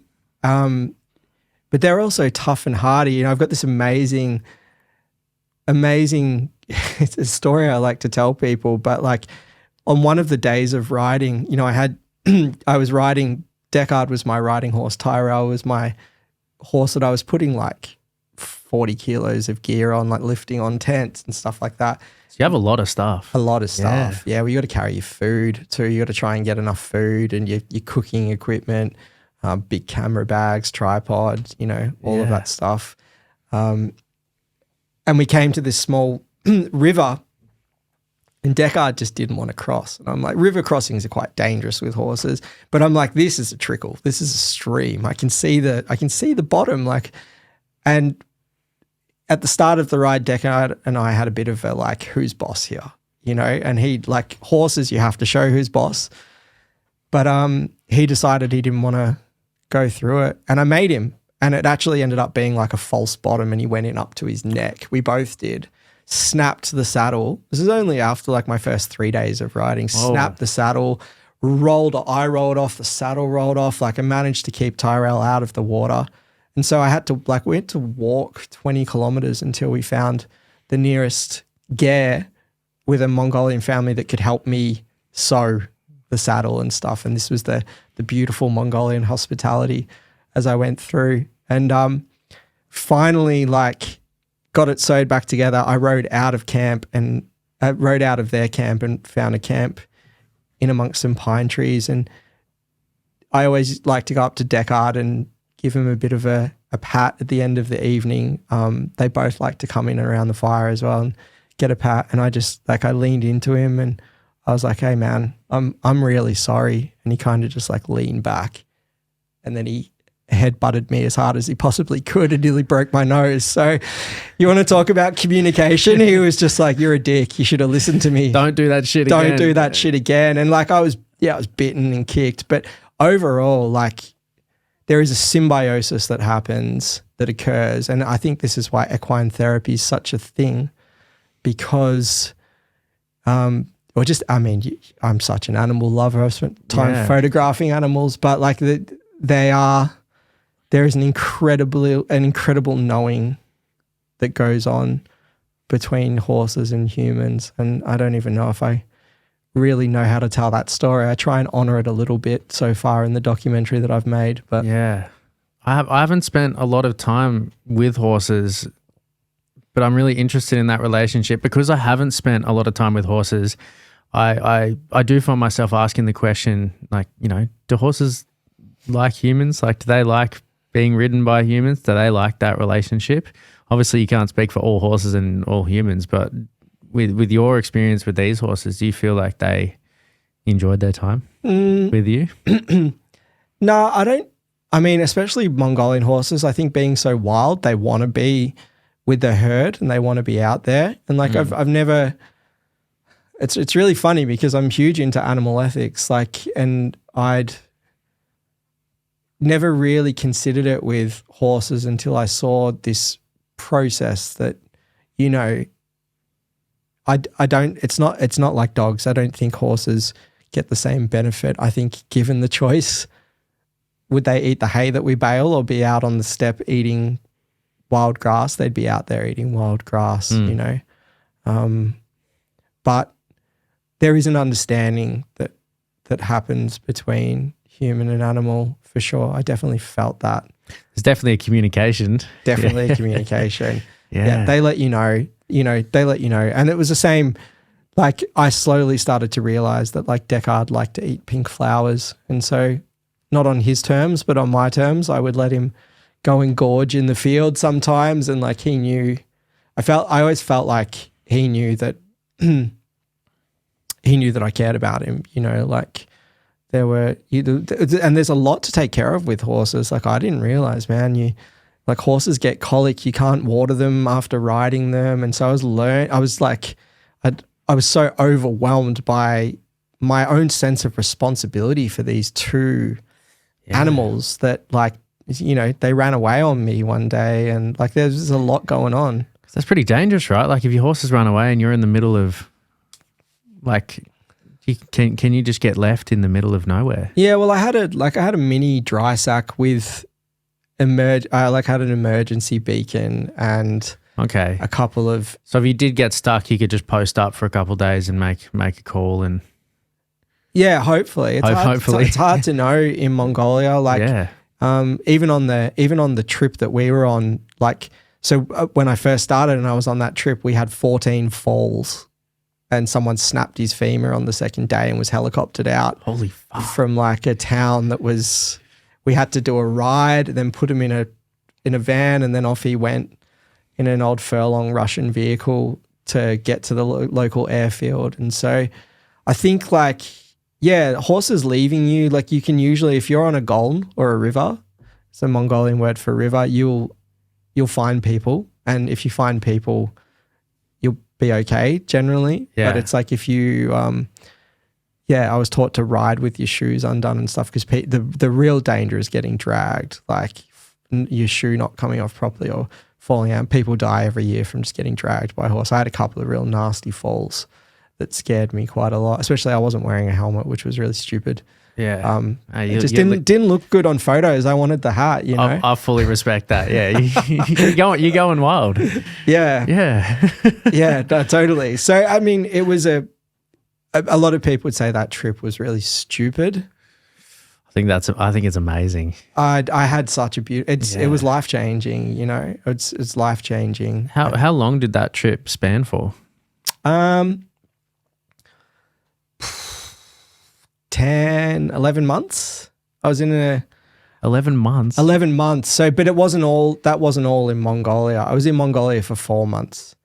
I crossed over into Kazakhstan, rented horses there and did a small ride and visited some national parks. I did the same in Kyrgyzstan, rode up to like a 4,000 meter hot spring, which was wild with some very flighty horses. And then it was winter and it was like minus 20 across the Pamir Highway, and that's like a small stretch of river that separates Tajikistan from Afghanistan, from the Wakam people, and I hitchhiked across there and camped along that river, and then got to cross over into Afghanistan and come back, and went up to Uzbekistan and finally went into Pakistan. Pakistan was mind-blowing. Like, I was quite nervous of Pakistan just because of everything that I'd read and heard and not being sure, and I needn't have been like in terms of like political climate or just in terms of like safety. Yeah, political climate and safety, and just it's just had a bad rap, and I don't generally listen to rap, but there was something about like flying into Lahore. I was staying with a couch surfer, so I was like, all right, well, we're just gonna go for it here, and then, you know, I ended up getting a bus and hitchhiking all the way up to the tiny tip where the Hindu Kush meets the Himalaya, the Hindu Kush meets the Karakoram,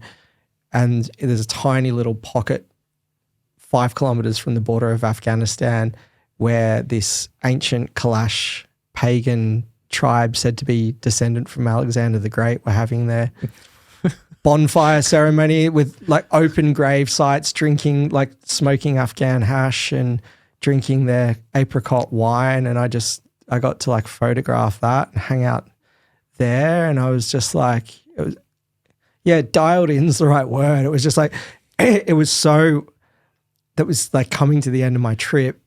And I was just like experience after experience. And I finally made it down just before COVID hit. I was living on a beach in the south of India, a bioluminescent beach. Wow. Met an Italian girl and we were camping down on this tiny little paradise beach in Gokana. And so like I'd just been in a tent for 10 months, just going from place to place to place. And I struggle if I'm away from work for 4 to 6 weeks, feeling wild. And at that point I was ready to never come home, and the pandemic hit and I came home. Wow, that's got to be a pretty big contrast.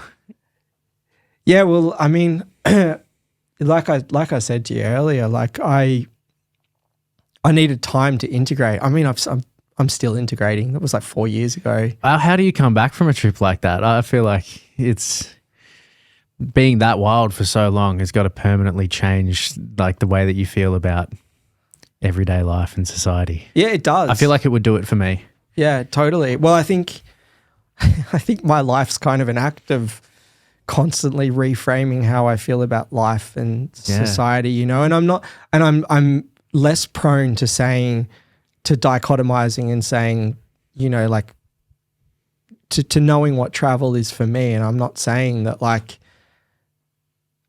I don't do the thing where I'm like, everyone else is crazy, I'm right. I don't reinforce it that way. I just like this intention that I set. It's like, I get the most out of life from these incredible experiences traveling with a camera. I haven't found a way yet to have, I do it more moderately these days. Like I travel smaller amounts, I come back, keep a sort of a stable life here. But like, I want to be wild, and I want those wild experiences and those wild places, because what they give me is like a plant medicine in itself. Like I'm just so, you know, a friend said it to me the other day, but he said, you know, like one thing that he enjoyed about this part of me was, he said like the world's tearing itself apart at the moment, you know. He's like, when you come back from these experiences, you're always so happy and positive. And I'm like, well, that's a huge gift. And I think that just that outlook is something that I'm incredibly grateful for. And I think if I keep cultivating this, then the rest will just take care of itself, right? Like that seems to be where I'm at with for sure allowing these situations and these things to change me, is like let go of the existential dread. Like stop worrying so much. Don't focus on having or doing. Just what about being, you know? And being's pretty magical for me in those moments, because it's like it's not about anything that you're like transferring in terms of something physical. You're not like, it's not transactional in physical terms, but in terms of like energy and experience and outlook and things like that, then like what I get from those moments, that trip I have to thank for how I show up in the world now, you know, probably the journey through to plant medicines, the perspectives that I gain. I'm 8 months into a year of no alcohol, like all of those things that I was able to just like take a look at parts of my life and go, okay, like I can see where this comes from. I can honor that. That's really difficult and beautiful at the same time, but I don't need to do things this way or that way anymore. And I have travel and those experiences to thank for me being on that journey. For sure. It's incredible, man. I really do think that is amazing. Just listening to you tell that story makes me want to do something like that, you know? It sounds... Just the thought of we live in such a beautiful world and there's so much beautiful stuff out there. And I was having this conversation with Ellen. We've been having this conversation over the past couple of years of just, you know, think about how many holidays you've got left in you, you know, especially for a lot of people out there. If you're working, maybe you can get 1 or 2 holidays in a year. If you're 30 years old or you're 40 years old, maybe you got another 20, 30, 40, however long. It's not a whole lot of holidays, you know, and there's a lot of beautiful places. So really having that thought of like, where are the places that I really want to go? You know, what are the things that I really want to do, and actually plan for it, you know, and focus on finding those places. And listening to you talk about it, it just sounds so incredible. And I really do respect the way that you are trying to capture it as well with your photography.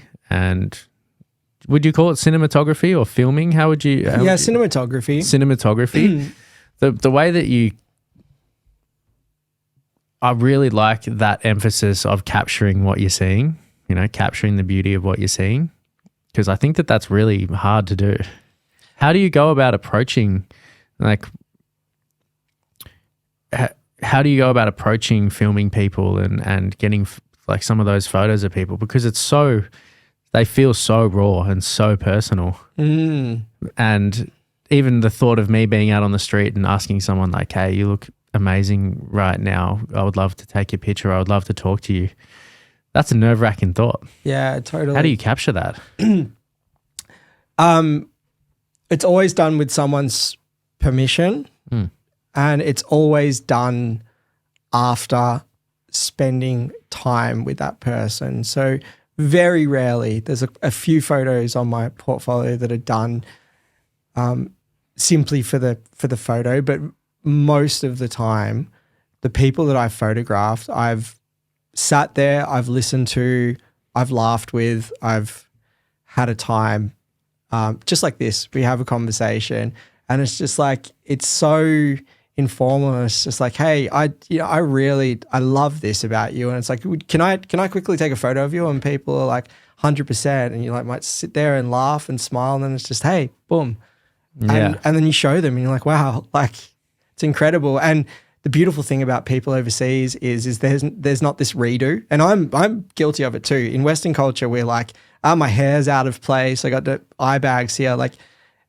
in these hard places around the world, like these smile lines, these freckles, these scars, they're earned, and they're so beautiful. And I try and use it as a practice now to lean into my own aging process. Like I'll be 40 next year, and it's your grays on the chin are coming through, or your body's acting differently. And not that that's super old, but it starts in your 30s. And I think like just this idea of like, what is beauty? How do we conduct ourselves in a way that's beautiful, and how does beauty permeate through a lens? And it's this interplay, or this telling a story of something underneath the physical quality, and trying to elicit that thing that comes out and is very prominent through the eyes of someone else, I think, in those moments. Yeah.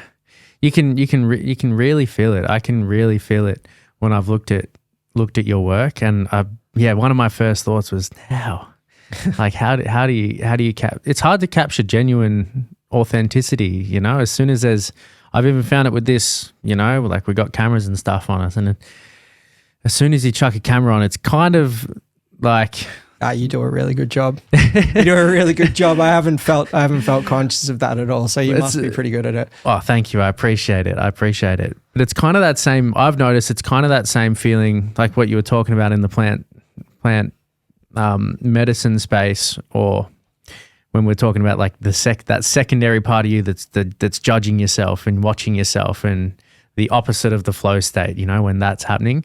Sometimes I feel like a lens can do that as well, like trying to be genuine whilst you've got something watching you and you've got something recording you, and you start thinking, oh, well, how do I sound? How do I look? Am I saying the right thing? And as soon as the thought of am I saying the right thing comes in, it's like, well, probably not if you're thinking about it. Definitely. Definitely. And I'm just really interested on how you go about capturing genuine moments and making people feel comfortable, so it's not a fake smile for you, it's a real smile that's happening. It has to be a real smile. I've got a film coming out soon. Not quite sure where it's going to be screened yet, hopefully at Patagonia in Melbourne, but it's to do with deforestation in Victoria at the moment. And wow, yeah, it's huge. Like We've said, the Victorian government have said they've ended native forest logging, but they've rebranded it and are destroying 250-year-old greater glider trees, and I love nature, and I love the forest that I live in, and I love the animals. And so creating a film around things that I love and honoring, staying true to, because there are moments where people have, asked me, or it might have tilted towards being political or finger pointing. And I'm like, no, this film for me is about honoring the things that I love. And I think that's what I'm doing with photography too, is that like, in order to get an authentic reaction from someone, they have to feel authenticity from you. And so like for me, I know that I'm in a flow with my creative practice when it's coming deeply from the heart. And I'm so much better at knowing when that arrives, like when I'm dialed into that process. You know, I was cutting this little Kimberley footage for this French professor that I was traveling through recently and writing about that. And it's like, if I sit there and think about it for too long, I lose it because the critical side comes in. But if I just feel into what I am experiencing and want this to be, even if it's as simple as a portrait photo from someone across from me, you know, it's like I am using that deep intuition that I've gained from traveling, that really beautiful sensitivity that I also can blame on hypervigilance and all of those things that come with super sensitive people, you know, like moments of addiction or like overthinking. But if I use that for good and tune into somebody else and offer them moments of humor and human connection, then quite often that radiates back out of them. And if you're ready to capture that through a lens, you get these really beautiful moments between you and a person. And it's spiritual. It's such a spiritual moment. It's just, for me, it's like, it's so connecting. It's so beautiful.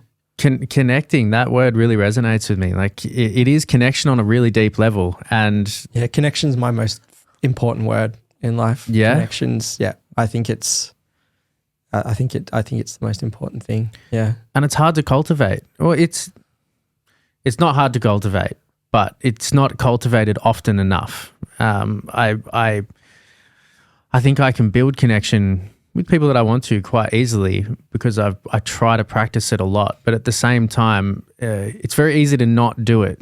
It's very easy to not connect a lot of the time.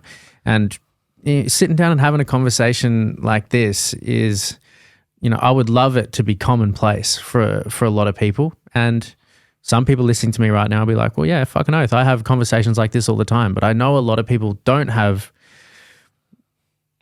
a lot of conversations like this, don't have the opportunity to sit down and just talk for 3 hours and have someone, you know, ask you about your life and ask you about how you're doing and actually listen. Yeah, totally. And vice versa. We're doing it to one another right now. And that form of connection for me, I find is so rewarding. Like it's given me so much, just like a good old conversation with somebody that's real, where you're both telling the truth and you're both willing to hear the truth as well, and you're both curious about the other person's existence, and you're not there to give other people solutions. You're just there to listen to someone's life.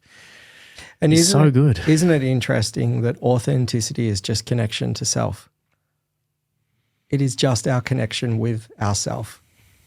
You know, when we're in that flow of who we truly are, who's trying to come out, you know, like the weird, kooky Lewi versus the Lewi that I try and dress up and structure for other people, like wearing the persona. It's like if I drop that and I build and cultivate a deep connection to self, I'm far more able to build real connections with others because I'm showing the real version of me, and it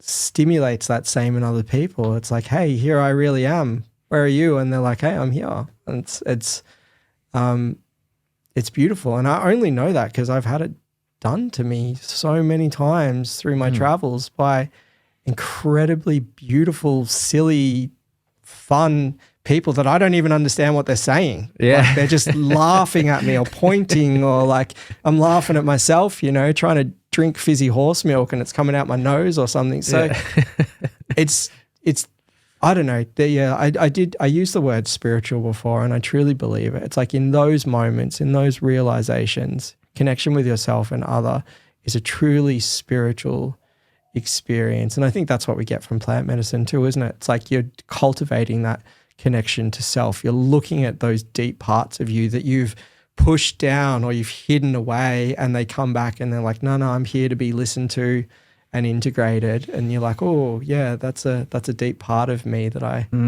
haven't really validated or given any kudos to. I couldn't agree more. And you reminded me of something to do with plant medicine, which I almost just want to highlight it for myself so I can remember it in the future, which is I think maybe a misconception about people who do plant medicine journeys or do psychedelics is, and it can be this in some cases, but generally speaking,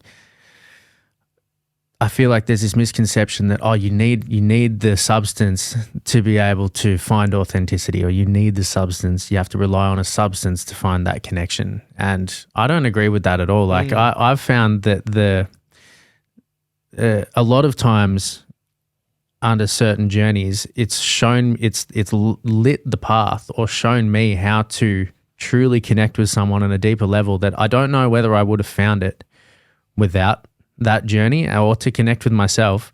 Maybe I would have found it at some point, but it might have taken a lot longer and a lot more difficult circumstances.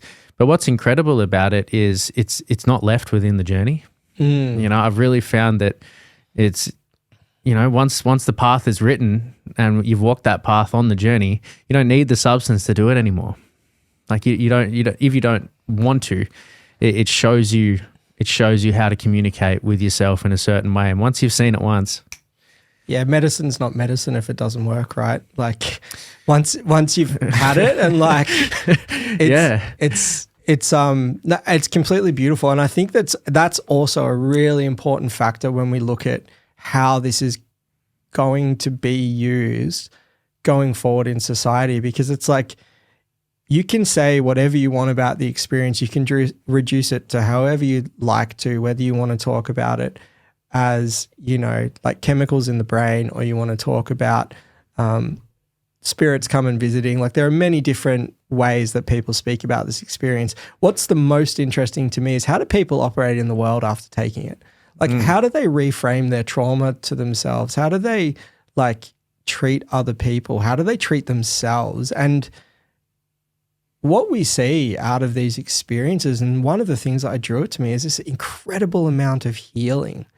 And like that, you know, therapy does the same thing for people. It helps you put a new perspective on things that have happened to you and gives you a different way of operating in the world. And some of these people that don't have access to intense moments of love or connection, that are offered these things through something like an intense plant medicine ceremony, then go on and be like, whoa, like I feel that, you know, and then they go out and they look for it and they put it out in the world. So those experiences are not to be diminished, especially when we have such an overwhelming amount of people that are coming out, engaging in healthier rhetorics with others or healthier habits with themselves, I think.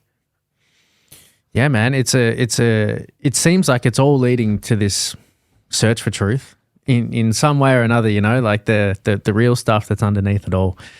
Whatever that stuff is, you know, the underneath all the labels, underneath all the things that we think, you know, underneath all the expectations, all of that stuff that kind of creates the superfluous outer coating of all of our lives that we show one another. Underneath that, like what we were talking about earlier, there's this real commonality. And it's funny that like traveling seems to be one of those ways in a real sober state where you see it so vividly, really easily. And from the first time that I traveled, I had that feeling of like, fuck, like I can feel what's underneath. Yeah. Which is so powerful. So powerful. So powerful. So powerful. Yeah, no, I completely agree with you.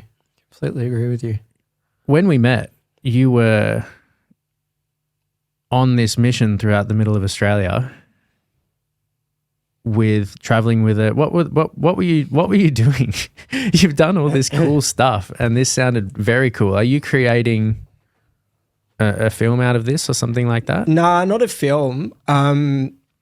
So there was a professor, an Austrian professor of animal welfare, that that used to work at a prominent university in Melbourne and was flying over to have a job interview, and reached out to one of his old PhD students and said, "Look, I've paid for this troopy and this, all of the equipment that's needed to drive the infamous Gibb River Road through the Kimberley, but I've never driven a 4-wheel drive before, and I don't have anyone to do it with. Do you know anyone that's adventurous?" And she's like, "I've got the guy." So and I reached out to him. I was like, "Look, I'm not, it's not on my radar to do the Kimberley at the moment, so I'm not going to fork out, like tens of thousands of dollars to hire a troopy." And he's like, "No, it's fine." I was like, I'll give you photos and film. So I do this quite a lot. It's like, I'll give you my skills.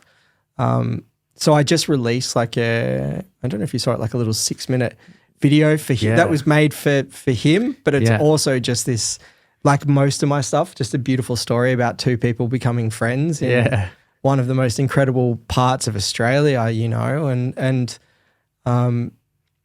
that was a really interesting thing for me, because it was like I'm in a flow with work and running my, photography business. And it's like, do I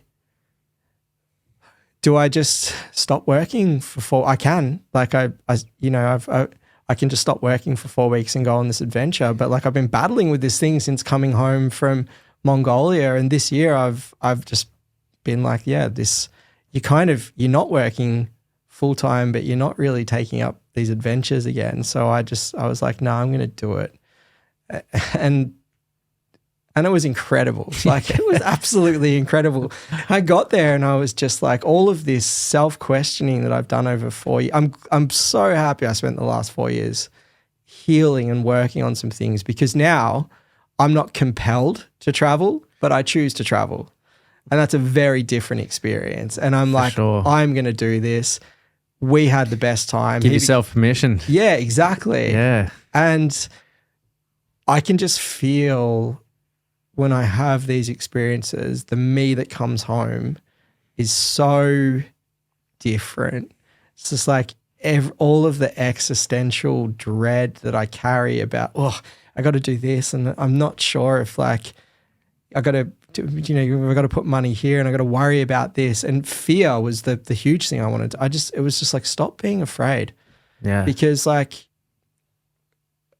what came up for me in the plant medicine was, like, these systems, this general like capitalist push, it all runs off us desire, which is almost like a FOMO. Like, I've got to have these things. I got to do these things. So everyone's running around doing these things and doing them like really well in Melbourne. But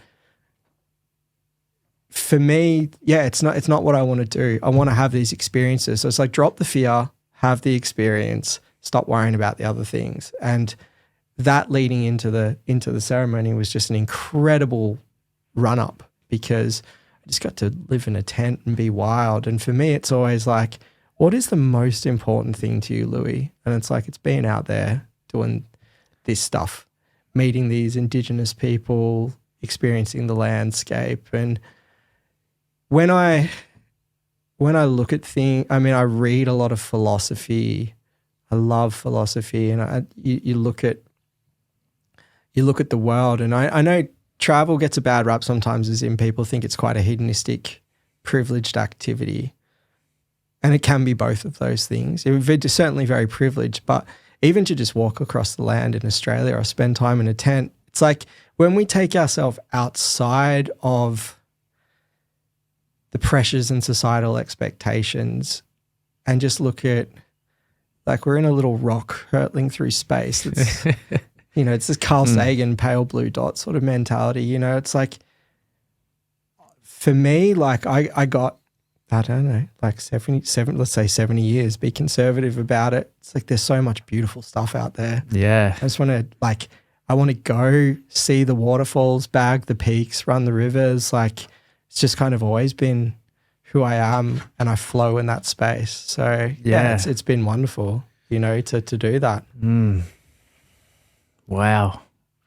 It's inspiring, man. You're really getting me inspired. I was thinking about it last week. I was like, the tallest waterfall in the world is in Venezuela. Angel Falls. Yeah. And I was like, fuck, like I could go see that, if I wanted to. Obviously everything falls under a list of priorities, and you sometimes have to choose what are the things that you want to do and what are the things that you don't want to do. But for me, thinking about like that stuff's out there, like you especially like you said, coming from a really privileged position in Melbourne with a shitty job, you can still probably save money to be able to go to almost anywhere in the world. Oh yeah, I mean, and like even just what we have around Victoria, like a rock climb in the Grampians or a Rapparees, or go kite surfing down the bay. Like there's so much. Australia is just incredible. Go up to the Blue Mountains and do some canyoning, The Blue Mountains is wild, hey? It's beautiful. I went there for the first time a year and a half ago, and I actually was fully taken away because, you think, oh, it's a really hot tourist destination. It must be shit. It's kind of like a mentality that I carry around sometimes, which is sometimes true, sometimes it's not. And I was amazed at how beautiful it was. Like, so beautiful. Incredible. It was busy though. But I mean, yeah, it depends where you go, right? Like so when we've done it, we get into wetsuits and we drop into these, like rappel down into these canyons, and you just float through these rivers, like deep rivers in a canyon that are covered with glowworms and ferns and stuff. So it's like I've got some really adventurous friends in the outdoors. So you can always like go and huck into those sorts of experiences. Yeah. And I guess like you were saying, like it's like travel's one way. I have so much respect and admiration for people that like do life in many other ways and are incredible at it that I can't get my head around. This is just one thing that it's not even, I wouldn't even say I do it well. I just do it, and it's easy to get like, I've got a, like a real cheap van with a bed and a kitchen in it. It's not amazing or expensive in any way, shape or form, but I guess I structure my life around two things. One of them's being able to have moments of transience without like spending ridiculous amounts of money. So I still have my life intact here, but doing as much of that as I can. And the other one is like just deeply trying to work on myself and try and be an excellent human being if I can, because that's also like seems like really valuable stuff. And those two to me are conducive, like they work with each other. For sure. I respect that a lot. And there's something to be said for being able to click the pause button on life, and slow it down where you're not hemorrhaging cash if possible. Yeah. I've definitely had times where I'm in a situation where it's like, I can't stop working for a day. Yeah. Like, it's just, and that's that sort of stuckness is a really difficult feeling a lot of the time. So tricky. My life is a pause button, so it's kind of easy. I respect it. And yeah, I know you said that you respect how other people build their lives as well and how other people make their living, and so do I. I think the thing that underneath it all that I'm really trying to find, and I really love trying to find through people's stories, is if you can find the thing that you actually like doing. If you can somehow creating a life to just do the thing that you like doing is really impressive. I'm so impressed by people who manage to do that. Whether your dream is to have the 9 to 5 that you want and have the house that you want in the city or the apartment that you want, and that's what you want to do, and you want to save money and set yourself up for your old age. Like, I respect it if that's what you want to do. But a lot of people don't want to do that, but they are doing it, and vice versa. There's a lot of people who wish they weren't on a pause. There's a lot of people who wish that they could just click go on life and hit the road running. And a lot of people who probably have the ability to travel lots and don't want to. They want to post up and build a home and get some stability. So there's just these. And they change. And they change. Like like people, they start off as one thing and they move into another, subject to change, always subject to change for me too. Like, of course, I'm not stuck with that. It's interesting you say people that, like, I've chosen to create the life doing what I want. I don't feel like it's that at all. I just do what I want, and I try and let the other parts of life conform around that. Everything's got to catch up. Yeah, totally. So it's not a premeditated. Nah, I'm not.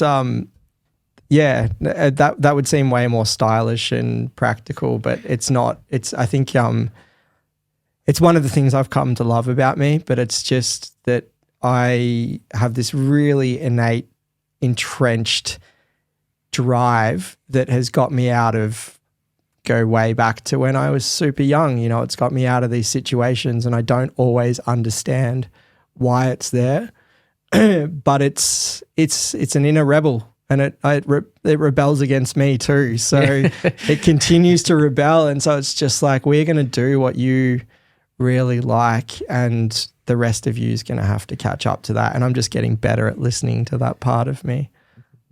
That's a big part of it, right? Listening, like it's a huge thing. Trying to understand how to listen to yourself I've found it very hard to understand what I want. You know, I feel like I've jumped through.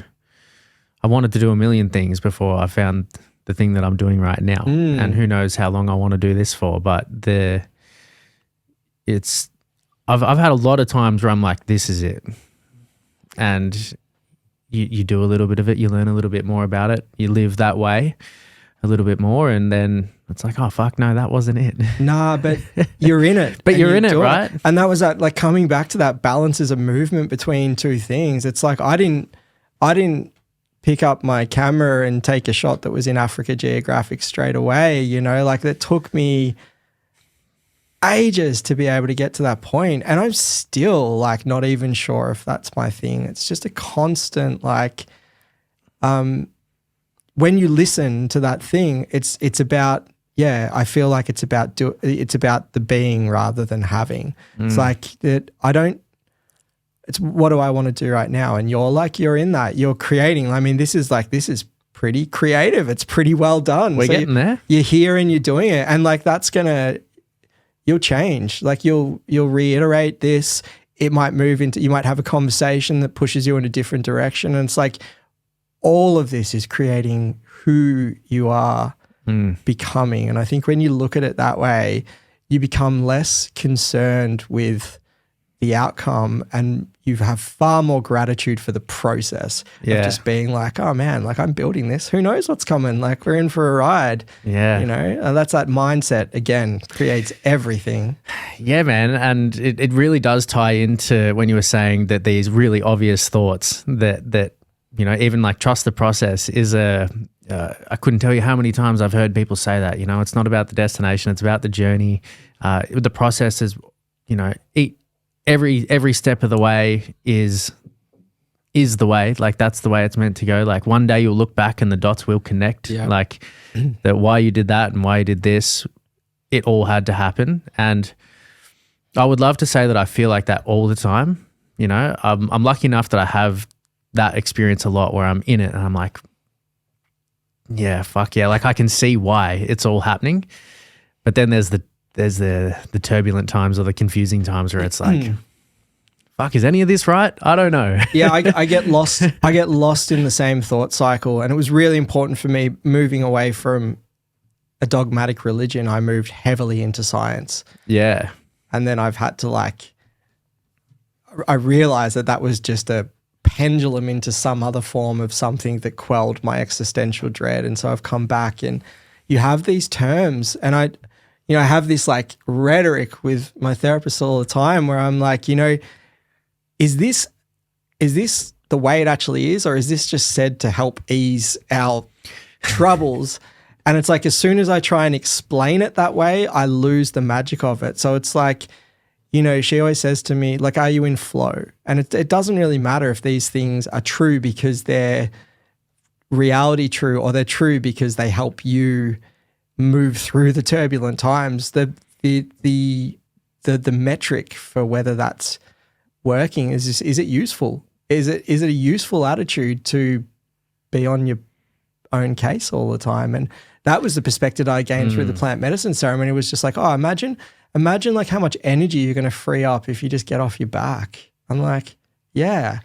Yeah, like it doesn't matter to me if there's any truth. I don't like the word truth anymore. It's too black and white for me. It's just like, what is true for you, and how do you measure true? Well, true is in like, does it feel good? Does it make me feel good? And I know that can be really triggering for people. It was triggering for me coming from like a religion where truth and feeling good actually cause so much trauma to families. So it's not to say that it's without the need for reflection, but if it's showing up in a really useful way for you and the way that you're conducting yourself in the world is in flow, then you're just like, that's a really useful mindset. I'm gonna keep that one, you know?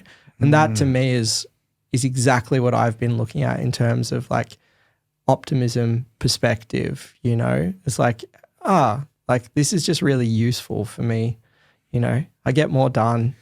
I don't feel as bad about things when I've got this mindset. Thank you, man. I really appreciate that, because I think that's something that I needed to hear, because I do spend, I use the word truth a lot as some sort of mechanism to find the right perspective, you know, and I've definitely found if I'm going to get caught up on something, I get caught up on one perspective to fit them all. Kind of thing, you know, like I'm constantly on this mission of like, if I read all the right books and I have the right conversations and I do the right practice and I fucking do this and I do that, it's like I'll finally get to the point where I have to stop looking for the right state of mind. I'll just have it, you know. And for me, I think that that's what I think about when it comes to truth. And then every time I get too caught up on trying to find the one right perspective,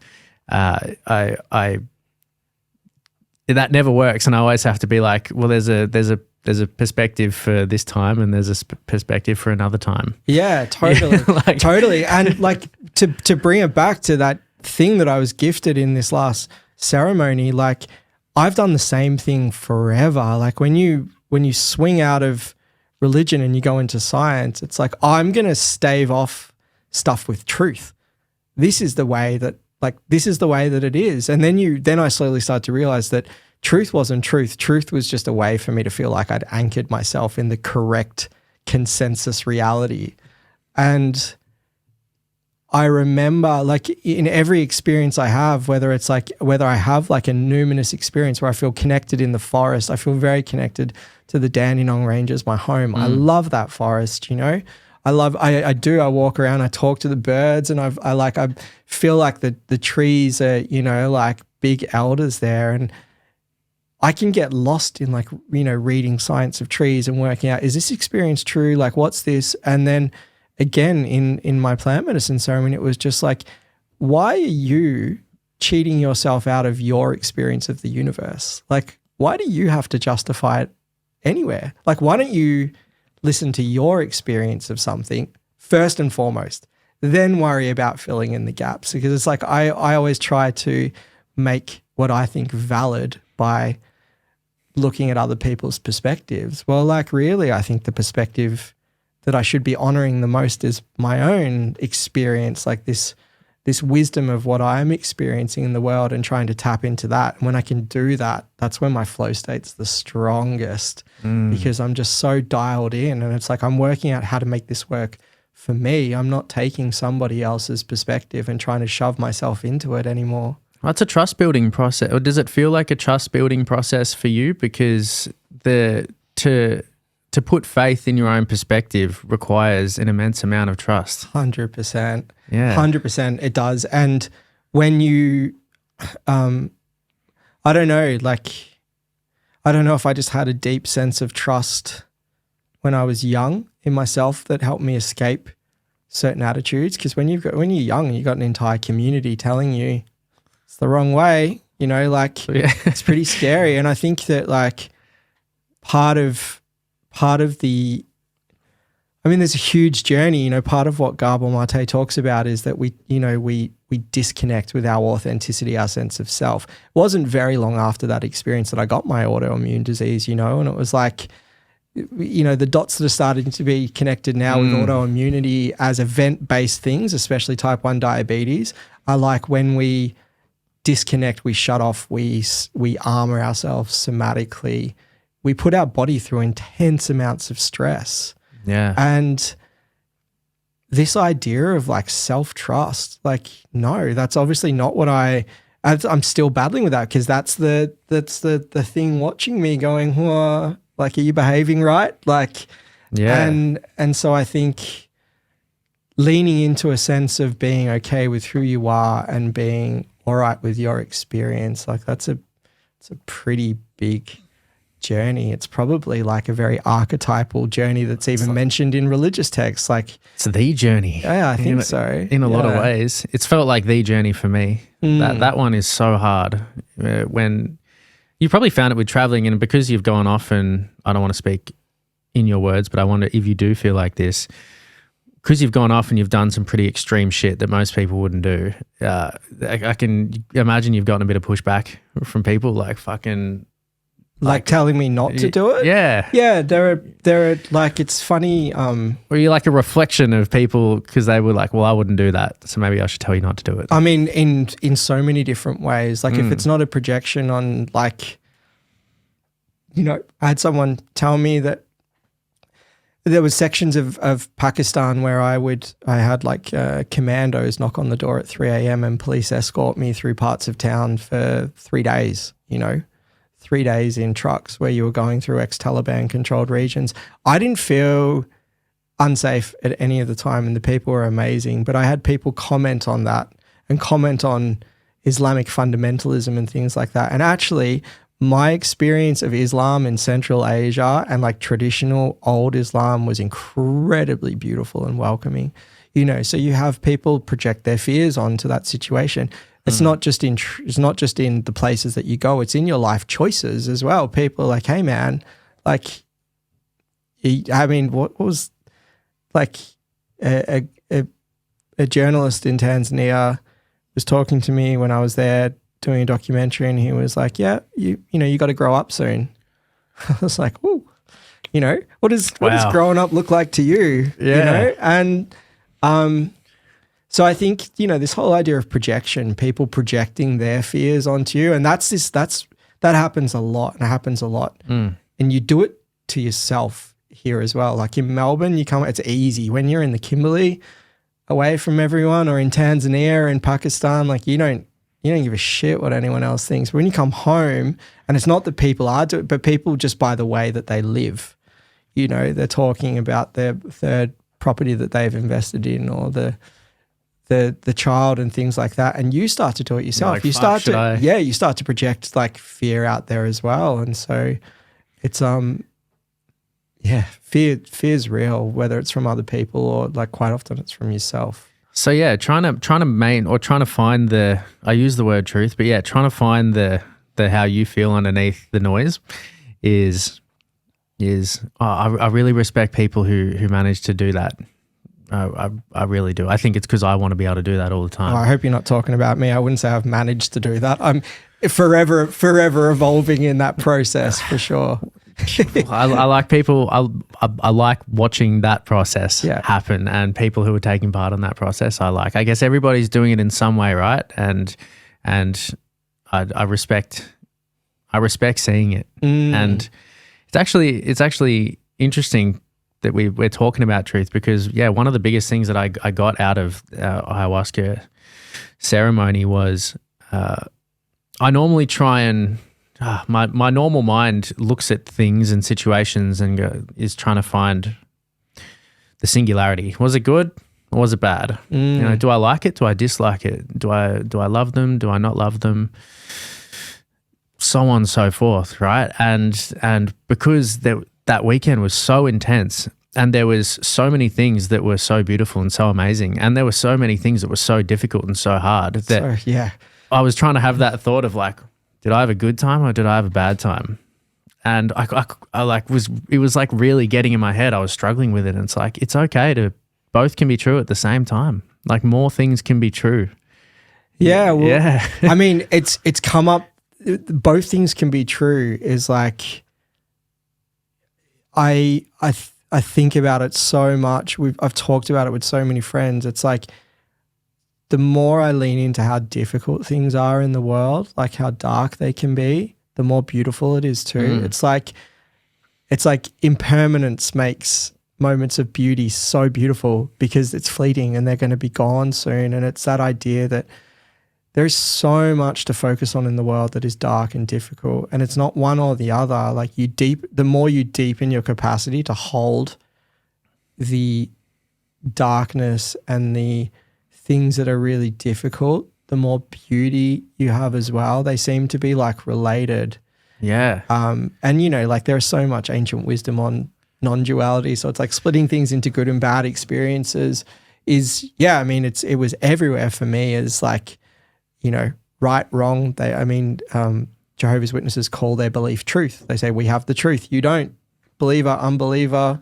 Yeah. Paradise, utopia, eternal destruction, you know? So it's like, it's hardwired into me. Yeah. It's been something that I've had to let go of because like, it's both, and it's both all at once. And I think, you would agree that like plant medicine's so good at just wiping away those like stuck parts of ourselves and just opening a different avenue for thought. For sure. Yeah, it really opens up the contradictions for me. You know, like I just listen to like all the Alan Watts. He's got like a 14-hour lecture series on Audible, which is fucking amazing.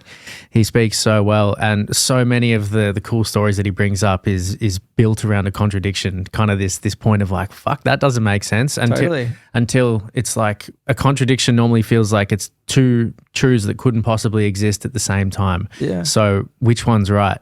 And then I always got caught up on that. It's like, well, a contradiction can be just two truths that exist they can exist at the same time. Like totally. I mean, Carl Jung said spirituality is in the paradox. Yeah. It's where we have our most spiritual experiences. And I agree with that so much. Yeah. Thank you for bringing air to that. Yeah. I mean, I love Jung. My therapist is Jungian, and I've just always loved Carl Jung's perspective on psychology and especially archetypal human elements. I think he's incredible. But like, even in like Taoist martial arts, you know, like the principle of the yin yang, just like there is an element of the black and the white and the white and the black, and you're not quite sure where one ends and where it begins. And I think that perspective is so beautiful to hold, because it's like, if we're not quite sure what's right and what's wrong, then are we so sure about where we're placing blame all the time for things? And it's like, I don't think with the problems, and there's some really deep and dark stuff going on in the world at the moment, I think the counterswing from one to the other, back and forth, as we develop new places to put blame, seems to be propelling us further towards some really scary things. So I think like this attitude that erodes an idea of truth in terms of a universal like right or tick, and says that like, all of these things can be true, and analyze those things within yourself and look at them and hold them in other people too. And you would know, you know, like without going into it, there's a very interesting experience on the second night of our ayahuasca that a lot of people found very tricky, you know, and it's like the people are able to experience discomfort and beauty at the same time and lean into those parts, you know. And like one of my favorite Jungian principles was that most people, the most integrated people that he would come across were the people that understood their own potential for evil, you know. And it's like the people that are like, oh, I couldn't possibly do that or be that, push it out, they shame it, they repress it. And it's like the people that are just like, hey, you know, if I was born to those parents under these circumstances, I'd probably be doing the same thing. And then like starting to look at things from like a different perspective, and how do we treat or heal certain elements and face into them within ourselves too, because you have to face them. Another thing that Aya is so good at is facing into those dark parts of yourself, because it's down there. It's in there. It's human. It's in all of us, you know? And that's quite often we like we struggle to see how we're capable of genocide or we're capable of war. And it's like, well, it's in us too. It's down there, you know, and like, Yeah, it's not them over there. no, it's not. Yeah. It's the Kazakh Islamic nomad that's rubbing his disabled child belly on his face, fighting with a helmet somewhere else, you know? It's like, there is a thread there that I'm so fascinated with in terms of change. It's not glamorous. It doesn't sell newspapers or magazines, you know, and that's the thing. Yeah. And it should. Hopefully it does. Yeah, it should. I really do dream of a world where looking into those sort of things is the popular thing, is the thing that can create a livelihood or can create enough of a life for you so you can continue looking into it. Totally. And I think we do that within ourselves first. And that's the tilt towards optimism or perspective. Is like, it's not complacency.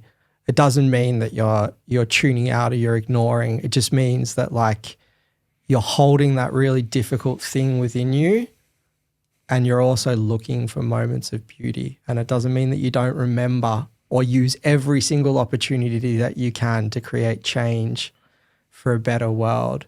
But it's like that flow within you.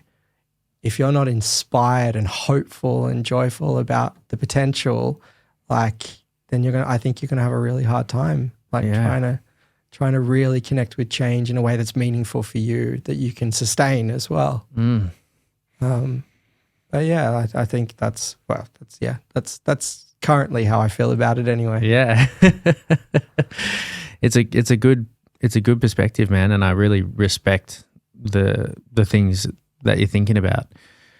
How do you find with your current projects, when, like you mentioned, you're working on this film that you did throughout Mongolia, and you mentioned that you're doing a film on the deforestation. Obviously, the Mongolia is. I understand how you came about doing this, but for films like deforestation or what you've got coming up in the future, how do you operate in terms of how you get this work? Do you create it for yourself? Do people come to you and want to create something like this? How do you decide the projects that you're gonna aim at? Yeah, it's a great question. The last 2 years, like all I've wanted to do is hold true to my vision of photography and film, and that's meant that like I haven't really just gone out there and taken every single piece of work that's come my way. Yeah. And it's taken a very long time to just do what I want to do because I love it, and be very fortunate to have other things on the side that I can use, and be very minimal so I can take these long trips and have these beautiful experiences and then turn them into something, make connections. And then quite often what will happen is I'll be invited somewhere, or like, you know, I'm going back, potentially going back to Mongolia next year to work for a season, horse riding and shooting videos for this company again. So we might have to come over there. Yeah, come on a horse track. Which, yeah, like, so I just jump on board these experiences, which lead me to getting the wealth of footage that I get. And then people have started to notice that and have started to ask me to do things. And so, yeah, I work in various different capacities, doing drone photography, or sometimes, you know, like friends ask me to take, go and do like, I'm shooting family photos for someone in a couple of weeks. Not that that's the thing that I like to do, but people love when they know me, they like that interplay of we were talking about before, of energy and shooting their family. So there are certain things I'll say yes to. In terms of the deforestation film, that was me making a promise to myself that if deforestation ever arrived on my doorstep in the Dandenong Ranges in, I'm going to say my forest, it's not my forest, but it bloody well feels like it. I was going to go and get involved and become like politically active. And so I went and spent some time out on the lines with activists, like would stop work for machinery up there. And then I decided I was going to make a film about it. and that was pure flow state. And I was like, look, I do quite a lot of work, like maybe like $6,000 or $7,000 worth of work into a film, and turned it over to a conservation organization. Wow. And they were like, they were like, okay, cool, we love this. Like we'll get it screened at Patagonia, and then have asked me or commissioned me to make 2 more.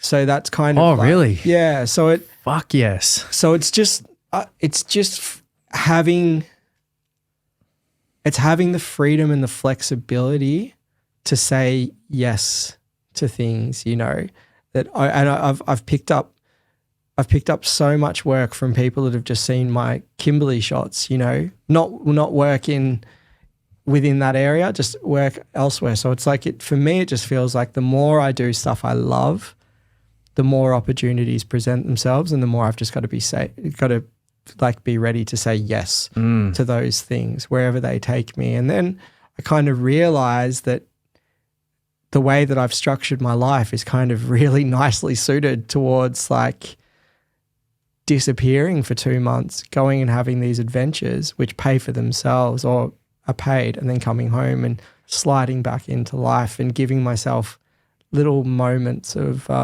what I've been giving myself forever. Yeah. I absolutely love that. That's really, really cool. I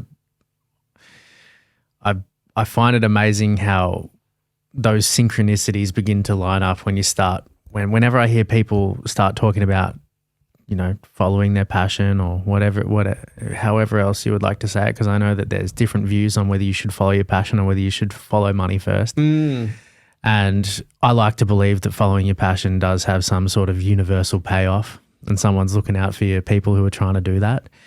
And hearing that, you know, things do show up if you're following that is pretty cool. Yeah, for sure. And like, I'm not wealthy by any means, so it's not like the universe takes care of me, but in terms allows you to that, keep doing it though. Exactly. And like, you know, like I was talking to a friend about wealth the other day, and it's like, I don't want for anything. I'm able to help other people in my life that need it. If they need it financially, I live a really comfortable life, and I kind of constantly choose to have these moments because I think they're really important for me. And so it's like, yeah, no, I am incredibly wealthy. I'm one of the wealthiest people I know in terms of experience. Yeah. For sure. Yeah. For sure. And it seems to me that that's what I care more about. So I'm just going to follow that direction. Now, it's not like there's buckets of money overflowing there, but I am taken care of 100%. And I'm lucky, you know, like being that most privileged demographic on earth. I'm very lucky and fortunate. So getting rid of some of that fear and just going, okay, like these experiences are cool, and having a deep sense of trust that, like, you know, like you and this and the podcast, it's like, okay, this might not be the end result, but it's like, if I'm not enjoying the process, what's the point? Like, yeah, of course. Because I'll never get to an end point. I'll never enjoy it. It's just like subject to change. It works for me now. I'm having a beautiful time. Just enjoy it. Enjoy it. Yeah. Yeah, I've definitely had to just take a step back a few times, being like this is what you wanted to do. So yeah, enjoy it. Enjoy it. Don't get too stressed about if it's going to be good or not, or whether people are going to like it or not. Just like, you like doing it, so do it. And like, look at this, you know, like you talk about synchronicities, like managed to meet you, and now you're here and having this beautiful conversation. Having a conversation, which I'm really, really thankful for. So yeah, I really appreciate you coming in and talking so honestly about your experience of life. That's the things that I really love the most about conversation is I'm not interested in, you know, fancy words or people that sound slick, even though you do speak very well. But, you know, those things don't actually interest me. Like people who have the ability to just look inside and explain their own experience and their own perspective as truthful as possible, I think is a beautiful thing. And so I feel privileged and honored to have you come in and do that. Yeah, well, I wouldn't have come in if I didn't feel the same about the way you carried and conducted yourself. So it's a testament to the beautiful space that you create, not just here, but within a conversation as well, Dylan. Thank you so much, man. And where can everybody find you to check out your work and everything that you do? The business end of things. Yeah. I'm just Lewi _ Haskins, so LEWI _ HASKINS is my art portfolio on Instagram. And if you look that name up, I have an online website and stuff. So yeah, thanks for being interested. Yeah, I encourage everyone to check out your work. It's actually I was like shocked when I saw it all. I was like, holy shit, this is wild. So yeah, I'm really excited to definitely get your advice in the future on how to make these cameras work a little bit better as well. And I'm excited to try some of Ellen's delicious cooking as well, which is going to happen very shortly. So. Exactly, man. So yeah, once again, thank you so much. I appreciate it. And yeah, I'm really looking forward to just continuing our friendship in the future. Yeah, me too, brother. Thank you. Awesome, man. Wicked. Thank you, everybody. Thanks for tuning in if you made it all the way through. And yeah, peace out.